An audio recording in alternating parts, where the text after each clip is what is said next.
ज्यादा शर्मिंदा और परेशान विलास था। उसने पहले श्वेत वस्त्रधारी विराट को हर तरह से नापसंद किया था, हमेशा ताना मारता था और बार बार उसका विरोध करता था। विशेष रूप से उसने एक बार श्वेत वस्त्रधारी विराट का मजाक उड़ाते हुए कहा था कि केवल एक मूर्ख ही प्रथम विपत्ति लोक की एक साधारण सी उपचार गोली खरीदने के लिए इतना पैसा खर्च करेगा, इसलिए वह नवजीवन संजीवनी गोलियां खरीदने के लिए श्वेत वस्त्रधारी विराट के पास नहीं जा सकता था। अंत में विलास को चुपके से किसी और को पैसे देने पड़े ताकि वह उसकी ओर से श्वेत वस्त्रधारी विराट से नवजीवन संजीवनी गोली खरीद सके। श्वेत वस्त्रधारी विराट स्वाभाविक रूप से विलास की छोटी चालों को समझ गया था, लेकिन उसने इस पर ध्यान नहीं दिया। भले ही वह जानता था कि विलास किसी और से गोली खरीदने के लिए कह रहा है, फिर भी श्वेत वस्त्रधारी विराट ने उसे वह बेच दी। आखिरकार पैसे क्यों न कमाए जाएं? पैसों को कौन मना करेगा? जो व्यापार खुद चल कर आ रहा हो उसे मना करने का कोई कारण नहीं है। श्वेत वस्त्रधारी विराट ने सावधानी से अपनी कमाई का हिसाब लगाया। इस सफर में वह पहले ही शीतला, विलास, लतिका और सप्त स्वर मंडप के अन्य योद्धाओं से 5 अरब से अधिक कमा चुका था। जैसे जैसे वह अधिक व्यापार करता गया, श्वेत वस्त्रधारी विराट को यह महसूस होने लगा कि पूर्वी नक्षत्र महाद्वीप के संप्रदायों के योद्धा वास्तव में बहुत अमीर थे। यह विशाल महाद्वीप सचमुच अनंत व्यापारिक अवसरों से भरा हुआ प्रतीत हो रहा था। एक बार यह प्रशिक्षण समाप्त हो जाए तो विराट की योजना है कि वह शालिनी मंडप के व्यापार का पूर्वी नक्षत्र महाद्वीप में विस्तार करवाए। वह पहले से ही वहां भारी मुनाफा कमाने के लिए उत्सुक है। विराट के मन में यह विचार है, लेकिन वह नहीं जानता कि कोई और उससे भी अधिक बेचैन है। शक्ति सिंधु महाद्वीप, दक्षिणी महाद्वीप। विराट के निवास में अनंत परम मीनार के दूसरे स्तर के अंदर नन्ही चिड़िया 23वें स्तर के तलवार संकल्प अभ्यास व्यूह के भीतर जीवित रहने के लिए संघर्ष कर रही है। यद्यपि अविश्वसनीय रूप से भयानक तलवार का संकल्प लगातार उसके शरीर पर प्रहार कर रहा है, जिससे उसे ऐसा दर्द हो रहा है जैसे उसे चीरा जा रहा हो। वह इस यातना से बचने के लिए व्यूह से बाहर कूदने के लिए बेताब है। हालांकि नीलिमाया मंडप के लिए अपनी भव्य योजना के बारे में सोचकर वह इसे सहन करती है। जल्द से जल्द द्वितीय विपत्ति लोक में प्रवेश करने और जाने का बहाना पाने के लिए उसे लगन से साधना करनी होगी, अन्यथा अगर वह कुछ परिणाम नहीं दिखाती है तो विराट अपने स्वभाव को देखते हुए उसे कभी नहीं जाने देगा। फिर भी नन्ही चिड़िया ने अपने दांत पीसे और एक और धूप जलने तक सहन किया, फिर अंततः हार मानकर 23वें स्तर के तलवार संकल्प अभ्यास व्यूह से बाहर उड़ गई। इस क्षण नन्ही चिड़िया जमीन पर गिर पड़ी। उसके पंख अनियंत्रित रूप से कांप रहे थे, उसके पंख और पैर लगातार फड़क रहे थे जैसे उसे द्वारा पड़ रहा हो। इसके अलावा वह ठंडे पसीने से भीग चुकी थी। उसके पंख पूरी तरह से गीले थे, जिससे वह ऐसी लग रही थी जैसे उसे अभी अभी पानी से निकाला गया हो। लेकिन किसी ने उसकी दयनीय स्थिति का मजाक नहीं उड़ाया। न तो शार्दुल, जो हमेशा नन्ही चिड़िया के साथ विवाद में रहता था, और न ही लापरवाह हरे वस्त्रधारी बालक ने उसकी स्थिति पर हंसा। उनके पास मजाक उड़ाने का समय ही नहीं था। पिछले कुछ दिनों से वे नन्ही चिड़िया के हताश संघर्ष से पूरी तरह हैरान थे। मूल रूप से वे सभी सोचते थे कि नन्ही चिड़िया कष्ट सहने में सबसे कम सक्षम है, और यह कि वह शायद हार मानने से पहले 23वें स्तर के तलवार संकल्प अभ्यास व्यूह में कुछ दिनों से अधिक नहीं टिक पाएगी। लेकिन अंतिम प्रशिक्षण सत्र के बाद नन्ही चिड़िया के प्रदर्शन ने उन्हें पूरी तरह से चौंका दिया।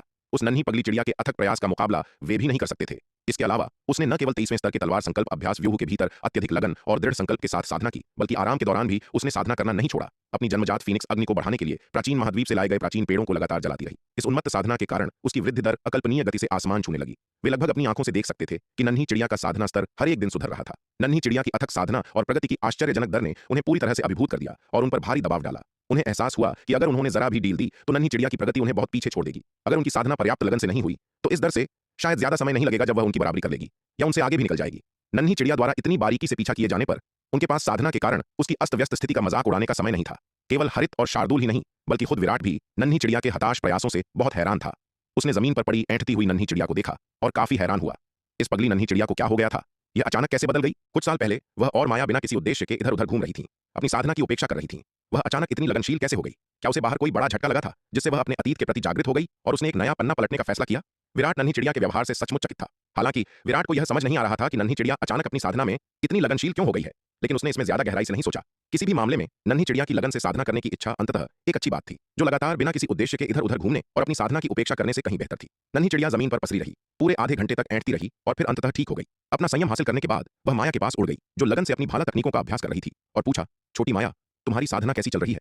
बुरी नहीं है, मैं लगभग प्रथम विपत्ति लोक के चरम पर पहुंच चुकी हूँ। वह दिन दूर नहीं जब मैं द्वितीय विपत्ति लोक में प्रवेश कर जाऊंगी। नीलिमा, तुम्हारा क्या हाल है? माया ने पूछा। मैं भी लगभग वहां पहुंचने वाली हूँ, नन्ही चिड़िया ने उत्साह से कहा। ऐसा लगता है कि हम जल्द ही अपनी भव्य योजना फिर से शुरू कर सकते हैं। नीलिमा, अपनी आवाज नीचे रखो, विराट को हमारी बातें मत सुनने दो। माया ने तुरंत उसे याद दिलाया। ओह हाँ हाँ, मुझे सावधान रहना होगा। हम अपनी योजना को प्राप्त करने से ज्यादा दूर नहीं है।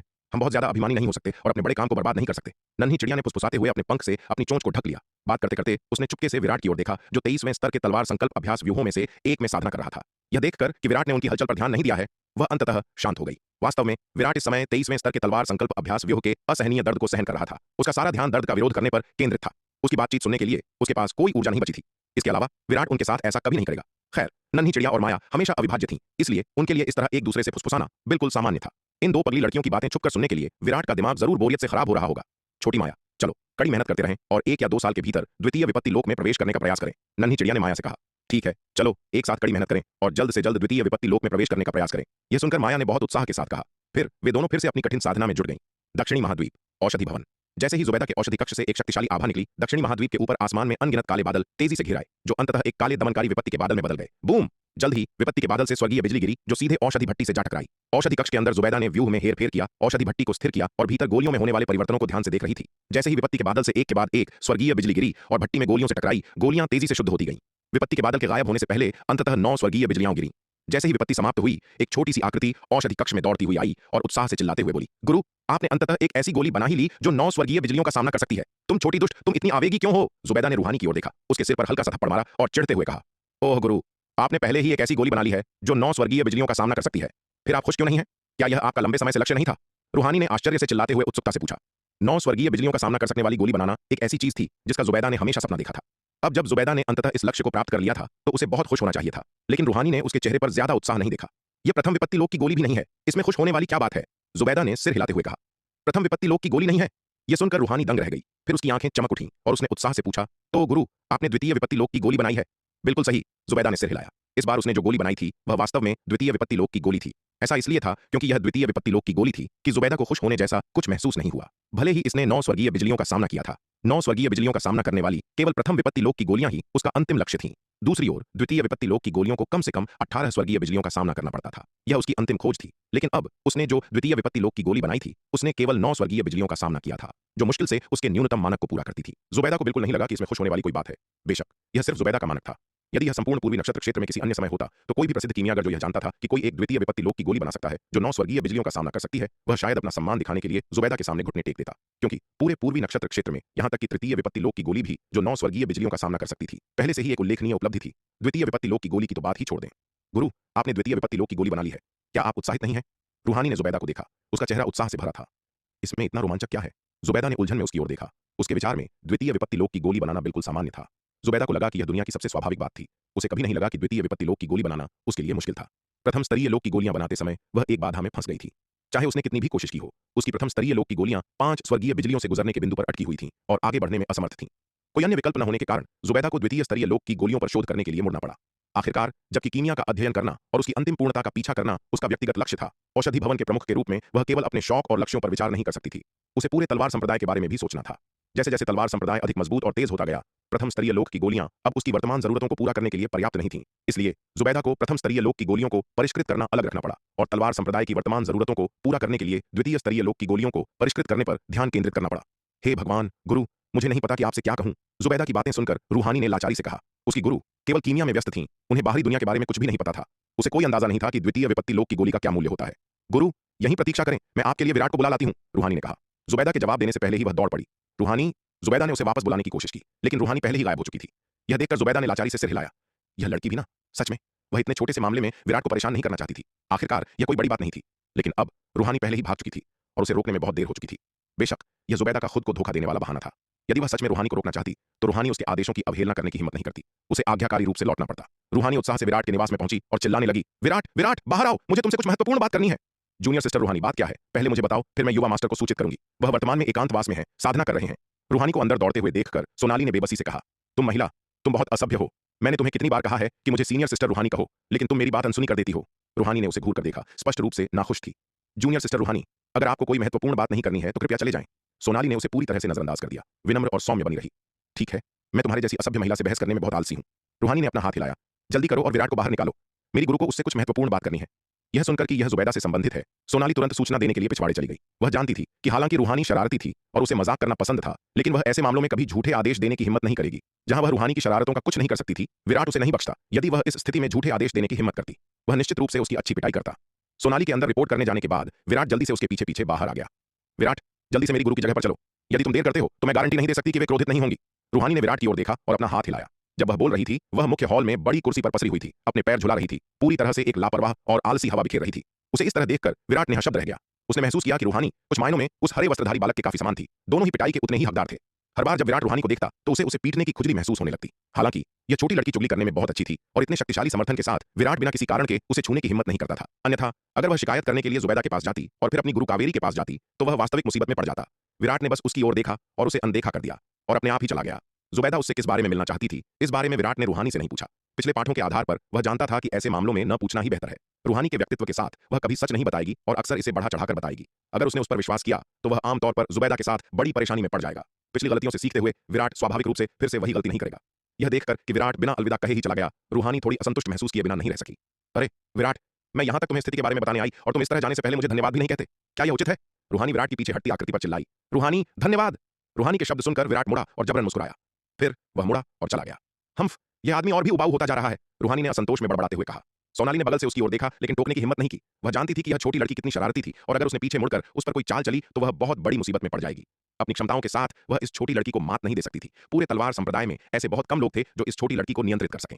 तलवार संप्रदाय में रूहानी जिस व्यक्ति से सबसे ज्यादा डरती थी वह विराट नहीं बल्कि निहारिका थी, क्योंकि उसने विराट को चिढ़ाया था। विराट अधिक से अधिक उसे पीटेगा, लेकिन अगर उसने निहारिका को क्रोधित किया तो चीजें इतनी आसान नहीं होंगी। निहारिका चढ़ाने की सच्ची उस्ताद थी। यद्यपि रूहानी चतुर और शरारती थी, इस संबंध में वह निहारिका के लिए कोई मुकाबला नहीं थी। जिस क्षण से जुबैदा ने उसे तलवार संप्रदाय में लिया, जिस व्यक्ति से वह सबसे अधिक डरती थी वह निहारिका थी। इसलिए हालांकि रूहानी कानून विहीन थी और तलवार संप्रदाय में किसी को भी, यहां तक कि विराट को भी नाराज करने की हिम्मत रखती थी, वह निहारिका को जरा भी उकसाने की हिम्मत नहीं करेगी। निहारिका के सामने वह किसी और से ज्यादा आज्ञाकारी थी। अरे अरे, जरा ठहरिए। अगर आप इस कहानी को पूरा बिना कट और दमदार आवाज में सुनना चाहते हैं तो अभी प्ले स्टोर पर जाए, मिनी एफएम ऐप डाउनलोड करें और कहानी की दुनिया में खो जाए, जहां हर एपिसोड में है सस्पेंस, रोमांच और पूरा मजा। अभी डाउनलोड करें और सुनने का मजा कई गुना बढ़ा दें। औषधि भवन।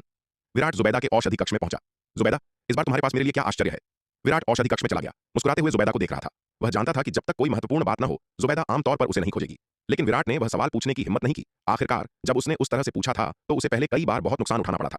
अपना सबक सीख लेने के बाद विराट स्वाभाविक रूप से वही गलती नहीं दोहराएगा और तुरंत जुबैदा से नहीं पूछेगा कि वह उससे क्या चाहती है। तुम्हारी योजना अच्छी है, ऐसा क्यों नहीं हो सकता कि तुम मुझे कोई आश्चर्य दे रहे हो? विराट की बातें सुनकर जुबैदा मदद नहीं कर सकी, लेकिन उसकी ओर अपनी आंखें घुमाई और चिढ़ते हुए बोली। यह सुनकर विराट का चेहरा सख्त हो गया और वह कुछ शर्मिंदा हुआ, यह नहीं जानते हुए कि क्या कहे। उसने इस दौरान प्राचीन महाद्वीप में प्रवेश नहीं किया था, न ही कुछ नया या दिलचस्प प्राप्त किया था और न ही उसने कोई बेहतर औषधि भट्टी खरीदी थी। इसलिए उसके पास वास्तव में जुबैदा के लिए कोई आश्चर्य नहीं था। लेकिन अगर वह इतना स्पष्ट होता तो जुबैदा शायद फिर से नाखुश हो जाती। उसकी अभिव्यक्ति देखकर जुबैदा हंसने से खुद को रोक नहीं पाई। उसने उसकी ओर एक गोलियों की बोतल उछाली और चिढ़ते हुए कहा, ठीक है, मैं अब तुम्हारे लिए चीजें मुश्किल नहीं करूंगी।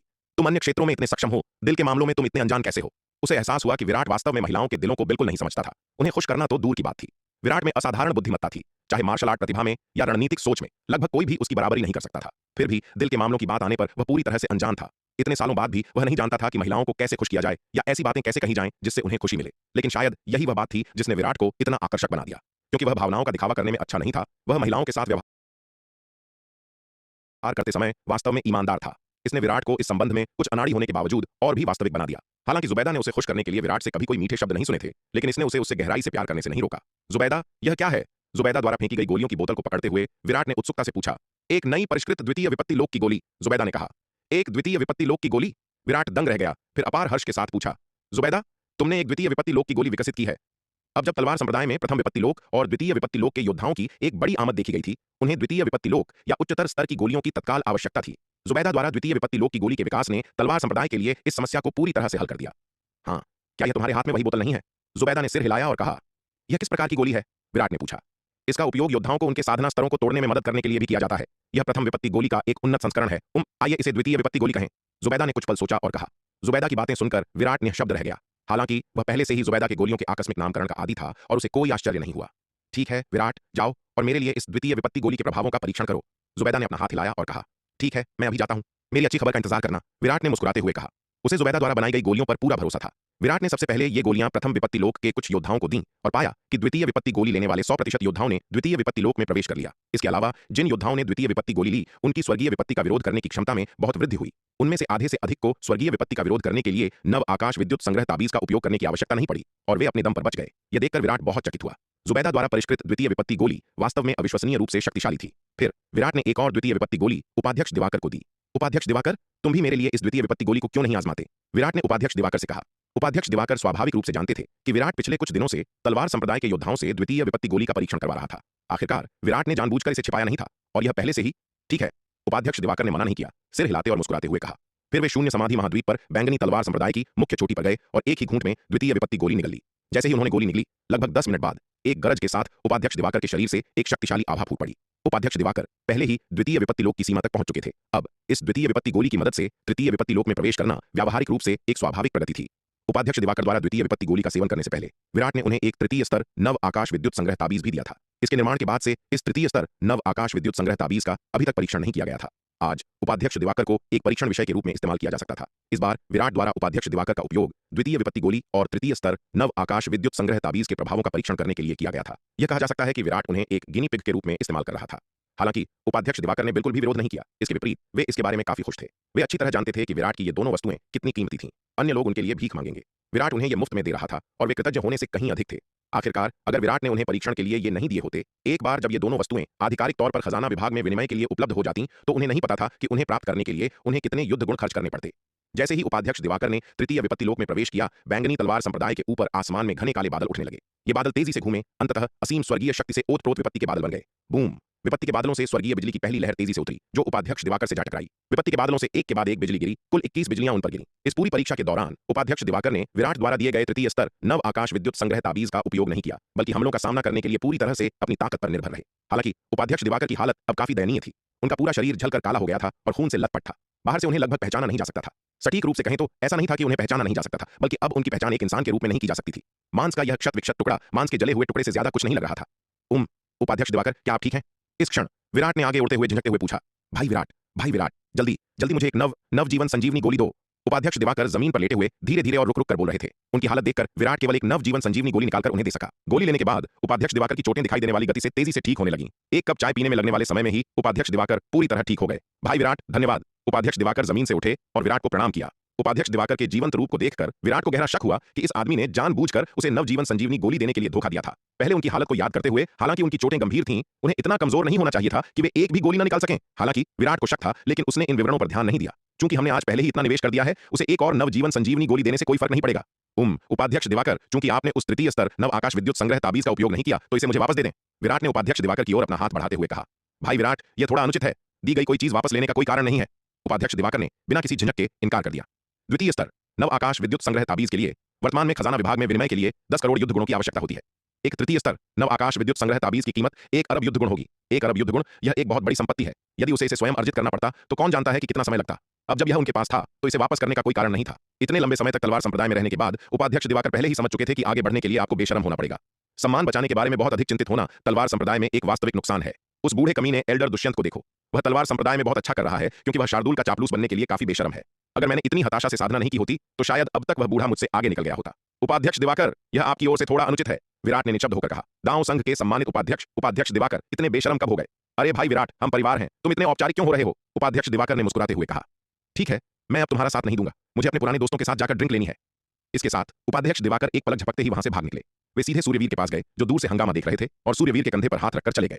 यह देखकर विराट निःशब्द रह गया। ये बूढ़े कमीने दिन ब दिन बेशरम होते जा रहे हैं। उसे आश्चर्य हुआ कि उन्होंने यह सब कहां से सीखा। जब उपाध्यक्ष दिवाकर तृतीय विपत्ति लोक में अपनी विपत्ति से गुजर रहे थे, तो उन्होंने तृतीय स्तर नव आकाश विद्युत संग्रह ताबीज का उपयोग नहीं किया। इसलिए विराट को इसका परीक्षण करने के लिए किसी और को ढूंढना पड़ा। विराट ने फिर से एल्डर दुष्यंत को पाया और उन्हें एक द्वितीय विपत्ति गोली और एक तृतीय स्तर नव आकाश विद्युत संग्रह ताबीज दिया। एल्डर दुष्यंत इन दोनों वस्तुओं को प्राप्त करके बहुत खुश हुए और उन्होंने तुरंत द्वितीय विपत्ति गोली ले ली और सफलता प्राप्त करने के लिए अपनी एकांत साधना शुरू कर दी। उन्होंने स्वाभाविक रूप से उपाध्यक्ष दिवाकर की तृतीय विपत्ति लोक में सफलता देखी थी। मूल रूप से उन्हें कुछ खेद महसूस हुआ था, क्योंकि उपाध्यक्ष दिवाकर ने उनसे पहले तृतीय विपत्ति लोक में प्रवेश कर लिया था, जिससे वे अस्थायी रूप से पीछे रह गए थे। लेकिन अप्रत्याशित रूप से यह सौभाग्य पलक झपकते ही उन पर आ गिरा। द्वितीय विपत्ति गोली लेने के बाद एल्डर दुष्यंत ने भी जल्दी ही तृतीय विपत्ति लोक में प्रवेश कर लिया, और जब उन्होंने सफलता प्राप्त की तो उन्होंने वास्तव में 20 स्वर्गीय बिजलियों का सामना किया। इसके अलावा उपाध्यक्ष दिवाकर की तरह उन्होंने भी विराट द्वारा दिए गए तृतीय स्तर नव आकाश विद्युत संग्रह ताबीज का उपयोग किए बिना तृतीय विपत्ति लोक की विपत्ति का सामना करने के लिए अपनी ताकत पर भरोसा किया। इसके अलावा क्योंकि उन्होंने उपाध्यक्ष दिवाकर की तुलना में एक कम बिजली का सामना किया था, इसलिए उनकी चोटें बहुत कम थीं। शार्दुल के अधीनस्थ बनने के बाद से एल्डर दुष्यंत ने अविश्वसनीय रूप से प्रचुर संसाधनों का आनंद लिया था और उनकी अपनी साधना अत्यधिक लगनशील थी। युद्ध शक्ति के मामले में वे वास्तव में उपाध्यक्ष दिवाकर से बहुत कमजोर नहीं थे, इसलिए 20वीं बिजली से उन्हें कोई गंभीर चोट नहीं आई। विपत्ति से बचने के बाद यह डरते हुए कि विराट तृतीय स्तर नव आकाश विद्युत संग्रह ताबीज की वापसी की मांग करेगा, विराट के करीब आने से पहले ही एल्डर दुष्यंत पलक झपकते ही गायब हो गए। यह देखकर विराट का चेहरा पूरी तरह से काला पड़ गया। धिक्कार है, ये बेशरम बूढ़े कमीने। मेरे तृतीय स्तर नव आकाश विद्युत संग्रह ताबीज को चुराने के लिए वे कुछ भी करेंगे। वांछित प्रभाव प्राप्त किए बिना ही लगातार 2 तृतीय स्तर नव आकाश विद्युत संग्रह ताबीज खो देने के बाद विराट बेहद निराश था। कोई अन्य विकल्प न होने के कारण उसे प्रयोग जारी रखने के लिए किसी और को खोजना पड़ा। कुछ विचार करने के बाद वह अंततः एल्डर रणविजय के पास गया। उसने तर्क दिया कि दांव संघ के बूढ़ों में केवल एल्डर रणविजय में ही कुछ गरिमा बची थी। विराट ने एल्डर रणविजय को एक और द्वितीय विपत्ति गोली और एक तृतीय स्तर नव आकाश विद्युत संग्रह ताबीज दिया। द्वितीय विपत्ति गोली का सेवन करने के बाद एल्डर रणविजय ने एक दिन के भीतर तृतीय विपत्ति लोक में प्रवेश कर लिया। इस सफलता ने 20 स्वर्गीय बिजलियों को भी आकर्षित किया। हालांकि एल्डर रणविजय के पास एल्डर दुष्यंत की दुर्जेय युद्ध शक्ति नहीं थी और अंत में उन्हें सुरक्षित रूप से विपत्ति से उबरने के लिए तृतीय स्तर नव आकाश विद्युत संग्रह ताबीज का उपयोग करना पड़ा। यह देखकर विराट छुप छुप कर चकित हुए बिना नहीं रह सका। जुबैदा की नई परिष्कृत द्वितीय विपत्ति गोली के प्रभाव वास्तव में उल्लेखनीय थे। यह एक बात होती यदि प्रथम विपत्ति लोक के योद्धा के द्वितीय विपत्ति लोक में प्रवेश करने की सफलता दर 100% होती, लेकिन अब ऐसा लगता है कि द्वितीय विपत्ति लोक के योद्धा के लिए तृतीय विपत्ति लोक में प्रवेश करने की सफलता दर भी आश्चर्यजनक रूप से अधिक है। कम से कम 3 परीक्षणों में तीनों बार सफलता मिली है। संभावना है कि इस द्वितीय विपत्ति गोली के तृतीय विपत्ति लोक में प्रवेश करने की प्रायिकता यदि 100% नहीं है तो कम से कम 80 से 90% है। जुबैदा ने इस बैच में केवल 10 द्वितीय विपत्ति गोलियां परिष्कृत की थीं। उपाध्यक्ष दिवाकर, एल्डर दुष्यंत और एल्डर रणविजय द्वारा उनका परीक्षण करवाने से पहले विराट पहले ही 6 या 7 प्रथम विपत्ति लोक के योद्धाओं को उनका परीक्षण करने के लिए ढूंढ चुका था। इसलिए परीक्षण के लिए उन्हें एल्डर रणविजय को देने के बाद उसने अपनी द्वितीय विपत्ति गोलियों का पूरी तरह से उपयोग कर लिया था और परीक्षण जारी नहीं रख सका। विराट के पास जुबैदा के औषधि कक्ष में लौटने और उसे परिणाम बताने के अलावा कोई विकल्प नहीं था। तो इस द्वितीय विपत्ति गोली की प्रभावकारिता आश्चर्यजनक रूप से मजबूत है।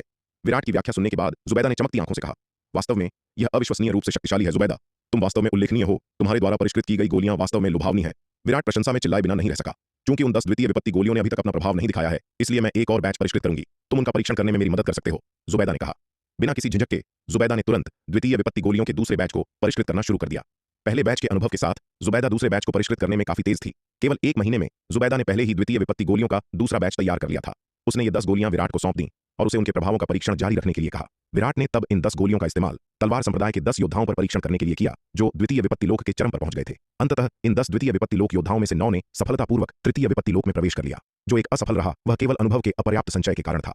प्रयोगों की इस श्रृंखला के बाद विराट को मूल रूप से यकीन हो गया था कि इस द्वितीय विपत्ति गोली की द्वितीय विपत्ति लोक के योद्धाओं के तृतीय विपत्ति लोक में प्रवेश करने की 90% सफलता दर थी। इस परिणाम ने विराट को पूरी तरह से चौंका दिया। उसे वास्तव में उम्मीद नहीं थी कि द्वितीय विपत्ति लोक की गोली इतनी शक्तिशाली हो सकती है। प्रथम विपत्ति लोक के योद्धाओं के द्वितीय विपत्ति लोक में प्रवेश करने की 100% सफलता दर होना एक बात होगी, लेकिन द्वितीय विपत्ति लोक के योद्धाओं के लिए तृतीय विपत्ति लोक में प्रवेश करने की 90% सफलता दर होना वास्तव में आश्चर्यजनक था। सबसे महत्वपूर्ण बात यह है कि इस गोली में मौजूद शक्ति ने योद्धाओं को स्वर्गीय विपत्ति का विरोध करने में भी मदद की। तृतीय विपत्ति लोक में प्रवेश करने वाले इन योद्धाओं में से कम से कम 2/3 ने तृतीय स्तर नव आकाश विद्युत संग्रह ताबीज का उपयोग किए बिना विपत्ति को दूर करने के लिए अपनी ताकत पर भरोसा किया। जुबैदा, तुमने इसे वास्तव में कैसे परिष्कृत किया? द्वितीय विपत्ति गोली इतनी शक्तिशाली कैसे हो सकती है? विराट जुबैदा के औषधि कक्ष में लौट आया और उससे पूछा। वास्तव में वह कुछ भी नहीं है। सबसे महत्वपूर्ण बात वह चाय की पत्तियां हैं जो तुम प्राचीन महाद्वीप से वापस लाए हो, जुबैदा ने हाथ हिलाते हुए कहा। उन चाय की पत्तियों में ही आश्चर्यजनक प्रभाव होते हैं। यहां तक कि उनसे बनी चाय में भी किसी को अपने साधना स्तर को तोड़ने में मदद करने की बहुत अधिक संभावना होनी चाहिए। मैंने जो द्वितीय विपत्ति गोली परिष्कृत की है वह गोलियों के अनुपात और परिष्कृत प्रक्रिया को समायोजित करके बनाई गई थी। इन चाय की पत्तियों के बिना मैं इतनी शक्तिशाली द्वितीय विपत्ति गोली को परिष्कृत करने में सक्षम नहीं होती। मैं समझा, विराट ने समझते हुए सिर हिलाया। उसने पहले उन चाय की पत्तियों का स्वाद चखा था और जानता था कि उनमें वास्तव में अकल्पनीय प्रभाव थे। हालांकि यह अभी भी काफी प्रभावशाली है कि तुम इतनी शक्तिशाली गोली को परिष्कृत करने के लिए इन चाय की पत्तियों का उपयोग करने में सक्षम थी। विराट ने मुस्कुराते हुए कहा, यदि यह कोई अन्य कीमियागर होता, भले ही उन्हें ऐसी उत्कृष्ट सामग्री दी गई हो, वे शायद इतने आश्चर्यजनक परिणाम प्राप्त करने में सक्षम न हो और यहां तक कि अपनी प्रतिभा को भी बर्बाद कर सकते हैं। अंत में तुम वास्तव में उल्लेखनीय हो। विराट की बातें सुनकर जुबैदा को खुशी का एहसास हुआ। उसकी सबसे बड़ी खुशी विराट की स्वीकृति प्राप्त करना था। वैसे विराट, ये चाय की पत्तियां जो तुमने प्राचीन महाद्वीप से प्राप्त की हैं, क्या तुम मुझे उन्हें देखने के लिए वहां ले जा सकते हो? जुबैदा ने विराट को देखते हुए पूछा। इन चाय की पत्तियों के प्रभाव वास्तव में शक्तिशाली थे। वह उन परिस्थितियों के बारे में बहुत उत्सुक थी जिनके तहत ऐसी अद्भुत चाय की पत्तियां उग सकती थीं। खैर जुबैदा, वह पर्वत जहां ये चाय की पत्तियां उगती हैं बेहद खतरनाक है।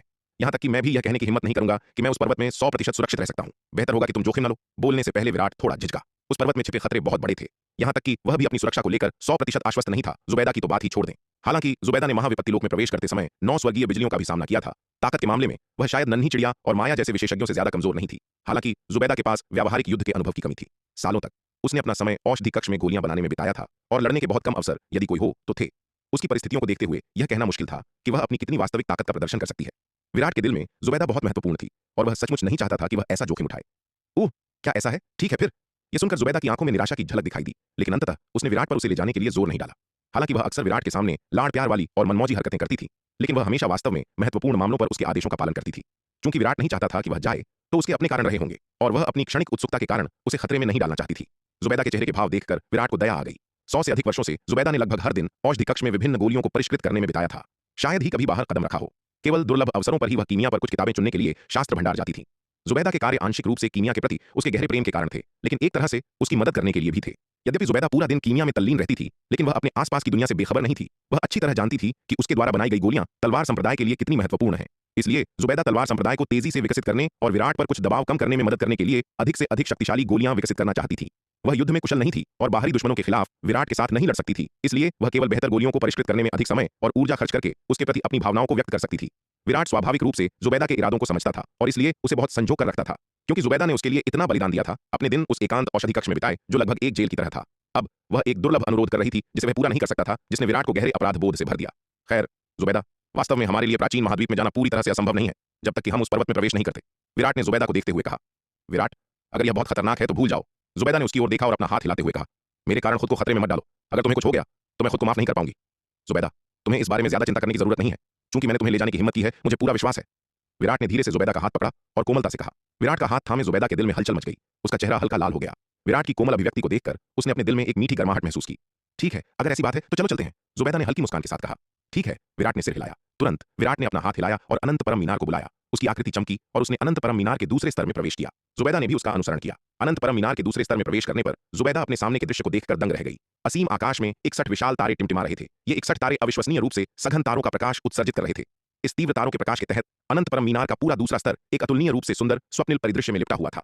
उस स्वप्निल तारों के प्रकाश के नीचे नागदंत चावल के खेतों का एक विशाल विस्तार था। तारों के प्रकाश में चावल की सुनहरी लहरें धीरे धीरे झूल रही थीं। धान के खेतों के एक तरफ एक विशाल धुंध भरी झील थी।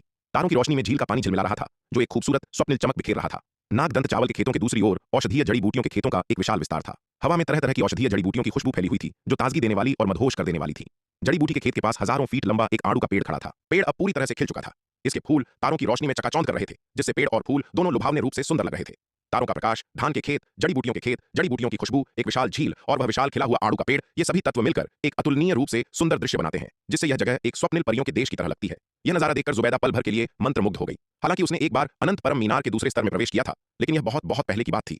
इतने सालों के बाद उसने कभी नहीं सोचा था कि अनंत परम मीनार का दूसरा स्तर इतना खूबसूरत हो जाएगा। उसके सामने का दृश्य वास्तव में नश्वर क्षेत्र का नहीं था, बल्कि एक ऐसा तमाशा था जो केवल एक स्वप्निल परियों के देश में पाया जाता था। ओह मास्टर जुबैदा, आज आपको यहाँ क्या ले आया? नीले वस्त्रधारी बालक को जुबैदा को भी अनंत परम मीनार के दूसरे स्तर में देखकर आश्चर्य हुआ। वह आगे बढ़ा और उसका अभिवादन किया।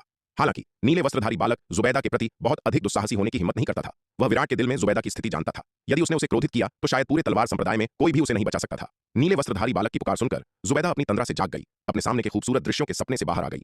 मुझे कुछ आध्यात्मिक जड़ी बूटियों को देखने के लिए प्राचीन महाद्वीप में जाना है, इसलिए मैं आज अंदर आई हूँ, जुबैदा ने नीले वस्त्रधारी बालक की ओर देखते हुए हल्की मुस्कान के साथ कहा। नीले वस्त्रधारी बालक उन लोगों के लिए कोई रहस्य नहीं था जो विराट के सबसे करीब थे। इसके अलावा तलवार संप्रदाय में कई लोग जानते थे कि यह शरारती नीले वस्त्रधारी बालक विराट का जन्मजात दिव्य अस्त्र था। चूंकि नीले वस्त्रधारी बालक ने उसे कभी उकसाया या ठेस नहीं पहुंचाई थी, इसलिए उसके प्रति जुबैदा का रवैया अपेक्षाकृत विनम्र था। यदि वह लीलावती होती तो वह शायद नीले वस्त्रधारी बालक के प्रति इतनी दयालु नहीं होती। आखिरकार पवनगढ़ अकादमी में लीलावती को नीले वस्त्रधारी बालक ने चकमा दिया था। हालांकि तब नीले वस्त्रधारी बालक ने उसे बचा लिया था, लेकिन लीलावती के मन में अभी भी उस चढ़ाने से कुछ नाराजगी थी। हरित की पुकार ने तुरंत अनंत परम मीनार के दूसरे स्तर पर मौजूद सभी लोगों को सतर्क कर दिया। नन्ही चिड़िया, माया, शार्दुल, विशाल कछुआ, आभा और रिया सबने मुड़कर देखा। जब उन्होंने जुबैदा को प्रवेश करते देखा तो वे शुरू में आश्चर्यचकित हुए, लेकिन जल्दी से उसका अभिवादन करने के लिए आगे बढ़े। तलवार संप्रदाय में जुबैदा के अपार योगदान के कारण संप्रदाय के सदस्यों के बीच उसकी स्थिति अत्यंत उच्च थी। प्रतिष्ठा के मामले में वह शालिनी, यामिनी, जनरल रिया, निहारिका और शुभांगी से भी आगे निकल गई थी। हालांकि अपनी स्थिति के कारण उसने सार्वजनिक रूप से विराट के साथ अपने संबंधों को स्वीकार करने की हिम्मत नहीं की। अन्यथा यदि जुबैदा विराट की मुख्य पत्नी के पद के लिए प्रतिस्पर्धा करती तो शायद पूरे तलवार संप्रदाय में कोई भी उसका मुकाबला नहीं कर सकता था। मास्टर जुबैदा, आप प्राचीन महाद्वीप में जा रही हैं, क्या आप चाहती हैं कि मैं आपको रास्ता दिखाऊं? नन्ही चिड़िया उत्साह से आगे आई। नीली माया मंडप की भव्य योजना के सबसे महत्वपूर्ण उत्पादों में से एक जुबैदा द्वारा परिष्कृत अविश्वसनीय रूप से चमत्कारी गोलियां थीं। जुबैदा के साथ अच्छे संबंध बनाने से नीली माया मंडप के भविष्य के विकास को बहुत लाभ होगा। पगली नन्ही चिड़िया, तुम यहाँ परेशानी खड़ी करके क्या कर रही हो? रास्ते से हट जाओ। विराट ने उसकी ओर देखा और चिढ़ते हुए कहा। उसने नन्ही चिड़िया को ऊपर से नीचे तक देखा। उसकी आंखें शक से भरी थीं। उसे लगा कि हाल ही में नन्ही चिड़िया का स्वभाव काफी बदल गया है। सबसे पहले तो नन्ही चिड़िया, जो कभी भी बहुत मेहनती नहीं रही थी, अचानक इतनी मेहनती हो गई थी। नन्ही चिड़िया, जिसे साधना करना कभी पसंद नहीं था, अचानक इतनी लगनशील और मेहनती हो गई थी। और अब वह बिना किसी कारण के जुबैदा के आगे पीछे घूमने लगी थी। विराट को लगा कि इस पगली नन्ही चिड़िया का कोई अज्ञात उद्देश्य था। अतीत में जब नन्ही चिड़िया जुबैदा का अभिवादन करती थी तो वह केवल एक सतही अभिवादन करती थी और बस हो गया। वह अब की तरह इतनी चापलूस नहीं थी। आखिरकार जुबैदा ने अपना सारा समय औषधि कक्ष में गोलियां बनाने में बिताया था और नन्ही चिड़िया के साथ उसके संबंध विशेष रूप से घनिष्ठ नहीं थे। लेकिन आज यह पगली नन्ही चिड़िया जुबैदा के प्रति असामान्य रूप से उत्साही थी, जिसने किसी को भी उसके उद्देश्यों पर संदेह करने के लिए मजबूर कर दिया। विराट, मैं मास्टर जुबैदा का मार्गदर्शन करने की कृपा कर रही हूँ, इसे विघटनकारी कैसे माना जा सकता है? विराट की बातें सुनकर नन्ही चिड़िया मदद नहीं कर सकी, लेकिन असंतोष के साथ बोली। मास्टर जुबैदा, मैं प्राचीन महाद्वीप से बहुत अच्छी तरह परिचित हूँ। मैं आपका मार्गदर्शन कर सकती हूँ। मैं गारंटी देती हूँ कि यह विराट के मार्गदर्शन से बुरा नहीं होगा। फिर नन्ही चिड़िया जुबैदा की ओर मुड़ी और कहा, मैं मिस नीलिमा की दयालुता की सराहना करती हूँ। यह सुनकर जुबैदा ने हल्की मुस्कान के साथ कहा, हालांकि इस बार मैं उन पहाड़ों को देखने जा रही हूँ जहां उस तरह की चाय होती है, इसलिए मैं मिस नीलिमा को परेशान नहीं करूंगी। ओह, क्या ऐसा है? यह सुनकर नन्ही चिड़िया के पास हार मानने के अलावा कोई विकल्प नहीं था। यदि जुबैदा केवल प्राचीन महाद्वीप पर धारा के पार जंगल का दौरा करना चाहती थी तो वह उसका मार्गदर्शन कर सकती थी, लेकिन अगर वह उस अविश्वसनीय रूप से खतरनाक पहाड़ पर जाना चाहती थी तो वह मदद करने में शक्तिहीन थी। अपनी वर्तमान ताकत के साथ भी वह पहाड़ अभी भी उसके लिए एक अत्यंत खतरनाक जगह थी। मास्टर जुबैदा, यदि आप अगली बार फिर से प्राचीन महाद्वीप में प्रवेश करना चाहती हैं तो आप हमेशा मुझसे मार्गदर्शन करने के लिए कह सकती हैं। मैं उस पहाड़ के अलावा अन्य जगहों से काफी परिचित हूँ, नन्ही चिड़िया ने कहा।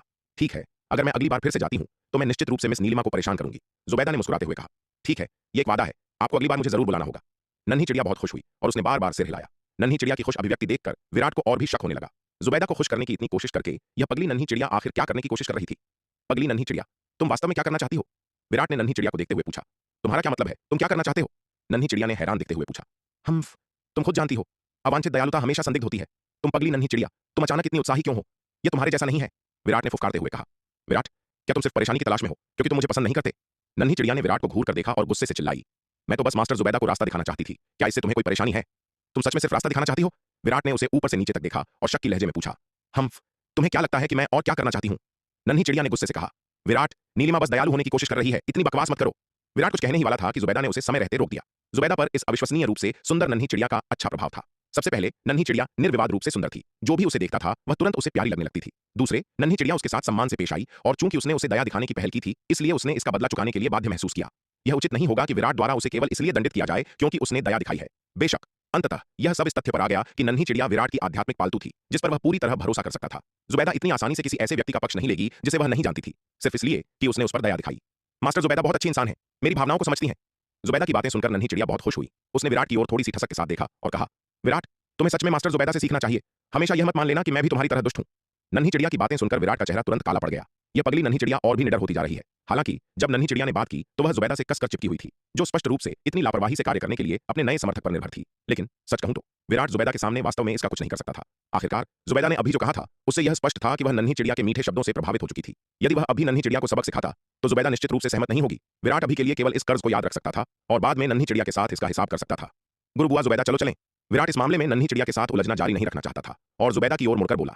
दूसरों के सामने विराट ने अभी भी जुबैदा को गुरु बुआ, उसकी वरिष्ठ मार्शल बहन के लिए सम्मान की उपाधि कहकर संबोधित किया, जो जुबैदा द्वारा किया गया एक अनुरोध था। सच में विराट को खुद लगा कि चूंकि जुबैदा के साथ उसका रिश्ता हकीकत बन गया है, इसलिए उसे इसे छिपाना बंद कर देना चाहिए और खुले तौर पर इसकी घोषणा करनी चाहिए। वह कोई भी परिणाम स्वयं भुगतेगा, भले ही गुरु कावेरी उसे दंडित करें या निहारिका और शुभांगी उससे पूछताछ करें। आखिरकार लगातार चीजों को छिपाने और छुपाने से उसे जुबैदा के प्रति बहुत दोषी महसूस होता था। हालांकि जुबैदा विराट के फैसले से सहमत नहीं थी। हालांकि वह भी चाहती थी कि एक दिन उनके रिश्ते को खुले तौर पर स्वीकार किया जाए, लेकिन वह केवल अपने बारे में नहीं सोच सकती थी, उसे विराट की भावनाओं पर भी विचार करना था। वर्तमान में विराट तलवार संप्रदाय के वास्तविक शासक के रूप में सर्वोच्च प्रतिष्ठा और स्थिति रखता था। यदि उनके संबंध सार्वजनिक हो गए तो यह अनिवार्य रूप से विराट की प्रतिष्ठा और सम्मान को प्रभावित करेगा। हालांकि यह मामला तलवार संप्रदाय में विराट की स्थिति को हिलाने के लिए पर्याप्त नहीं हो सकता है, लेकिन यह अभी भी उसकी प्रतिष्ठा को नुकसान पहुंचाएगा। इसके अलावा वह गुरु कावेरी, निहारिका, शुभांगी और अन्य लोगों का सामना करने के लिए अभी तक तैयार नहीं थी। वह मूल रूप से निहारिका और शुभांगी की गुरु बुआ थी और अगर विराट के साथ उसके संबंध सार्वजनिक हो गए तो वह उनके साथ कैसे बातचीत कर सकती थी? क्या वे गुरु बुआ और भतीजी से बहनें बन जाएंगी? भले ही निहारिका और शुभांगी को बुरा न लगे, लेकिन वह उस स्थिति का सामना नहीं कर सकती थी। इसलिए जुबैदा को लगा कि जब तक वह और विराट अपने रिश्ते के बारे में जानते हैं तब तक सब ठीक है, किसी और को नहीं पता होना चाहिए। वैसे भी जब तक वह विराट के साथ रह सकती थी और वह उसके दिल में था, वह पहले से ही संतुष्ट थी और उसकी कोई अन्य इच्छा नहीं थी। जहां तक उपाधियों या औपचारिकताओं की बात है, जुबैदा ने कभी उन पर विचार भी नहीं किया था। इसलिए जुबैदा ने जोर देकर कहा कि विराट दूसरों के सामने उसे गुरु बुआ कहकर संबोधित करे और उसे बिल्कुल उसके नाम से न पुकारे जैसा वह निजी तौर पर करता था। ठीक है, जुबैदा ने सहमति में सिर हिलाया। तुरंत वे दोनों अनंत परम मीनार के दूसरे स्तर के स्थानिक स्थानांतरण व्यूह की ओर चल दिए। हरित ने उनकी जाती हुई आकृतियों को देखा, उसकी आंखें टिमटिमा रही थीं। सच में उसे विराट और जुबैदा के बीच के रिश्ते का मोटे तौर पर अंदाजा था। हालांकि विराट के लिए यह शायद एक वर्जित विषय था और उसने आसानी से इसे छूने की हिम्मत नहीं की, अन्यथा विराट गुस्से में आकर उसके साथ कुछ कर सकता था। यदि उसने सचमुच विराट को क्रोधित कर दिया और विराट ने उसकी यादें मिटा दी तो वह विकट स्थिति में होगा। अनंत परम मीनार द्वारा मजबूर होकर उसने पहले ही विराट के प्रति निष्ठा की शपथ ली थी। अगर विराट सच में उसकी यादें मिटाना चाहता तो उसके पास विरोध करने का कोई रास्ता नहीं होता। हालांकि वह जानता था कि विराट के स्वभाव को देखते हुए वह सामान्य तौर पर ऐसा कुछ नहीं करेगा। आखिरकार विराट एक वफादार और धर्मी व्यक्ति था जो अपने आसपास के लोगों के प्रति बहुत दयालु था। हालांकि वह और विराट अक्सर झगड़ते थे, लेकिन विराट ने कभी भी मास्टर के रूप में अपनी स्थिति का उपयोग करके उसे आदेश नहीं दिया था। वह विराट से इस तरह क्यों बात कर सकता था और वह अक्सर उसके साथ सौदेबाजी क्यों कर सकता था? इसका कारण अंततः उसके प्रति विराट का सम्मान था। विराट ने कभी भी उसकी उपस्थिति में एक मास्टर की तरह काम नहीं किया। इसलिए यद्यपि नीले वस्त्रधारी बालक लापरवाह था और अक्सर बेपरवाह दिखाई देता था, लेकिन वह इस बारे में बहुत स्पष्ट था कि वह क्या कर सकता है और क्या नहीं। यदि उसने उस रेखा को पार कर लिया तो सबसे सहिष्णु विराट भी इसे बर्दाश्त नहीं करेगा।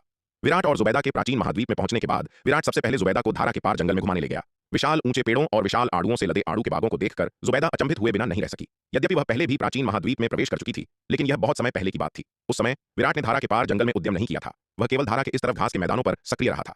अब जब उसने विराट के साथ प्राचीन महाद्वीप की ओर प्रस्थान किया तो उसने इसके दृश्यों की लुभावनी सुंदरता और भव्यता की खोज की। जुबैदा आड़ू के बाग में स्वतंत्र रूप से दौड़ी, खुशी से झूमती और उछलती हुई एक लापरवाह छोटे हिरण की तरह। विराट, आज मैं बहुत खुश हूं।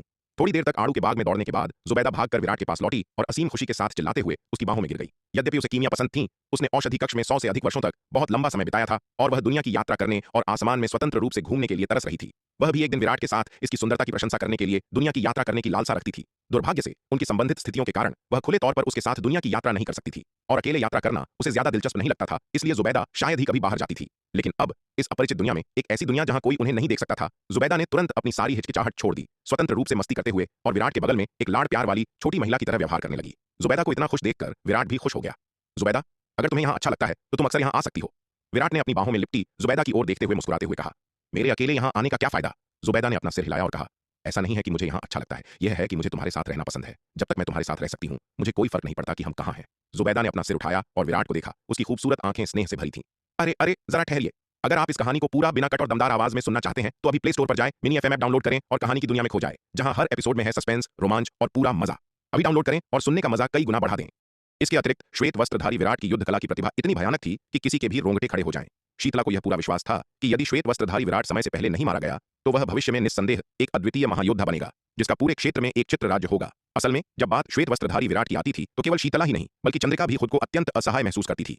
शीतला की ही तरह उसने भी श्वेत वस्त्रधारी विराट का ध्यान अपनी ओर आकर्षित करने के लिए हर संभव हथकंडा अपनाया था। कभी कभी तो उसे खुद इस बात पर विश्वास नहीं होता था कि उसने कैसे कैसे तरीके अपनाए थे। जब वह उन बातों को याद करती तो शर्म से पानी पानी हो जाती थी। लेकिन इन सबके बावजूद श्वेत वस्त्रधारी विराट को उसमें कोई दिलचस्पी नहीं थी। यद्यपि श्वेत वस्त्रधारी विराट ने श्वेत हिम संप्रदाय के योद्धाओं की अच्छी देखभाल की थी और बल्कि बात यह है कि मुझे तुम्हारे साथ रहना पसंद है।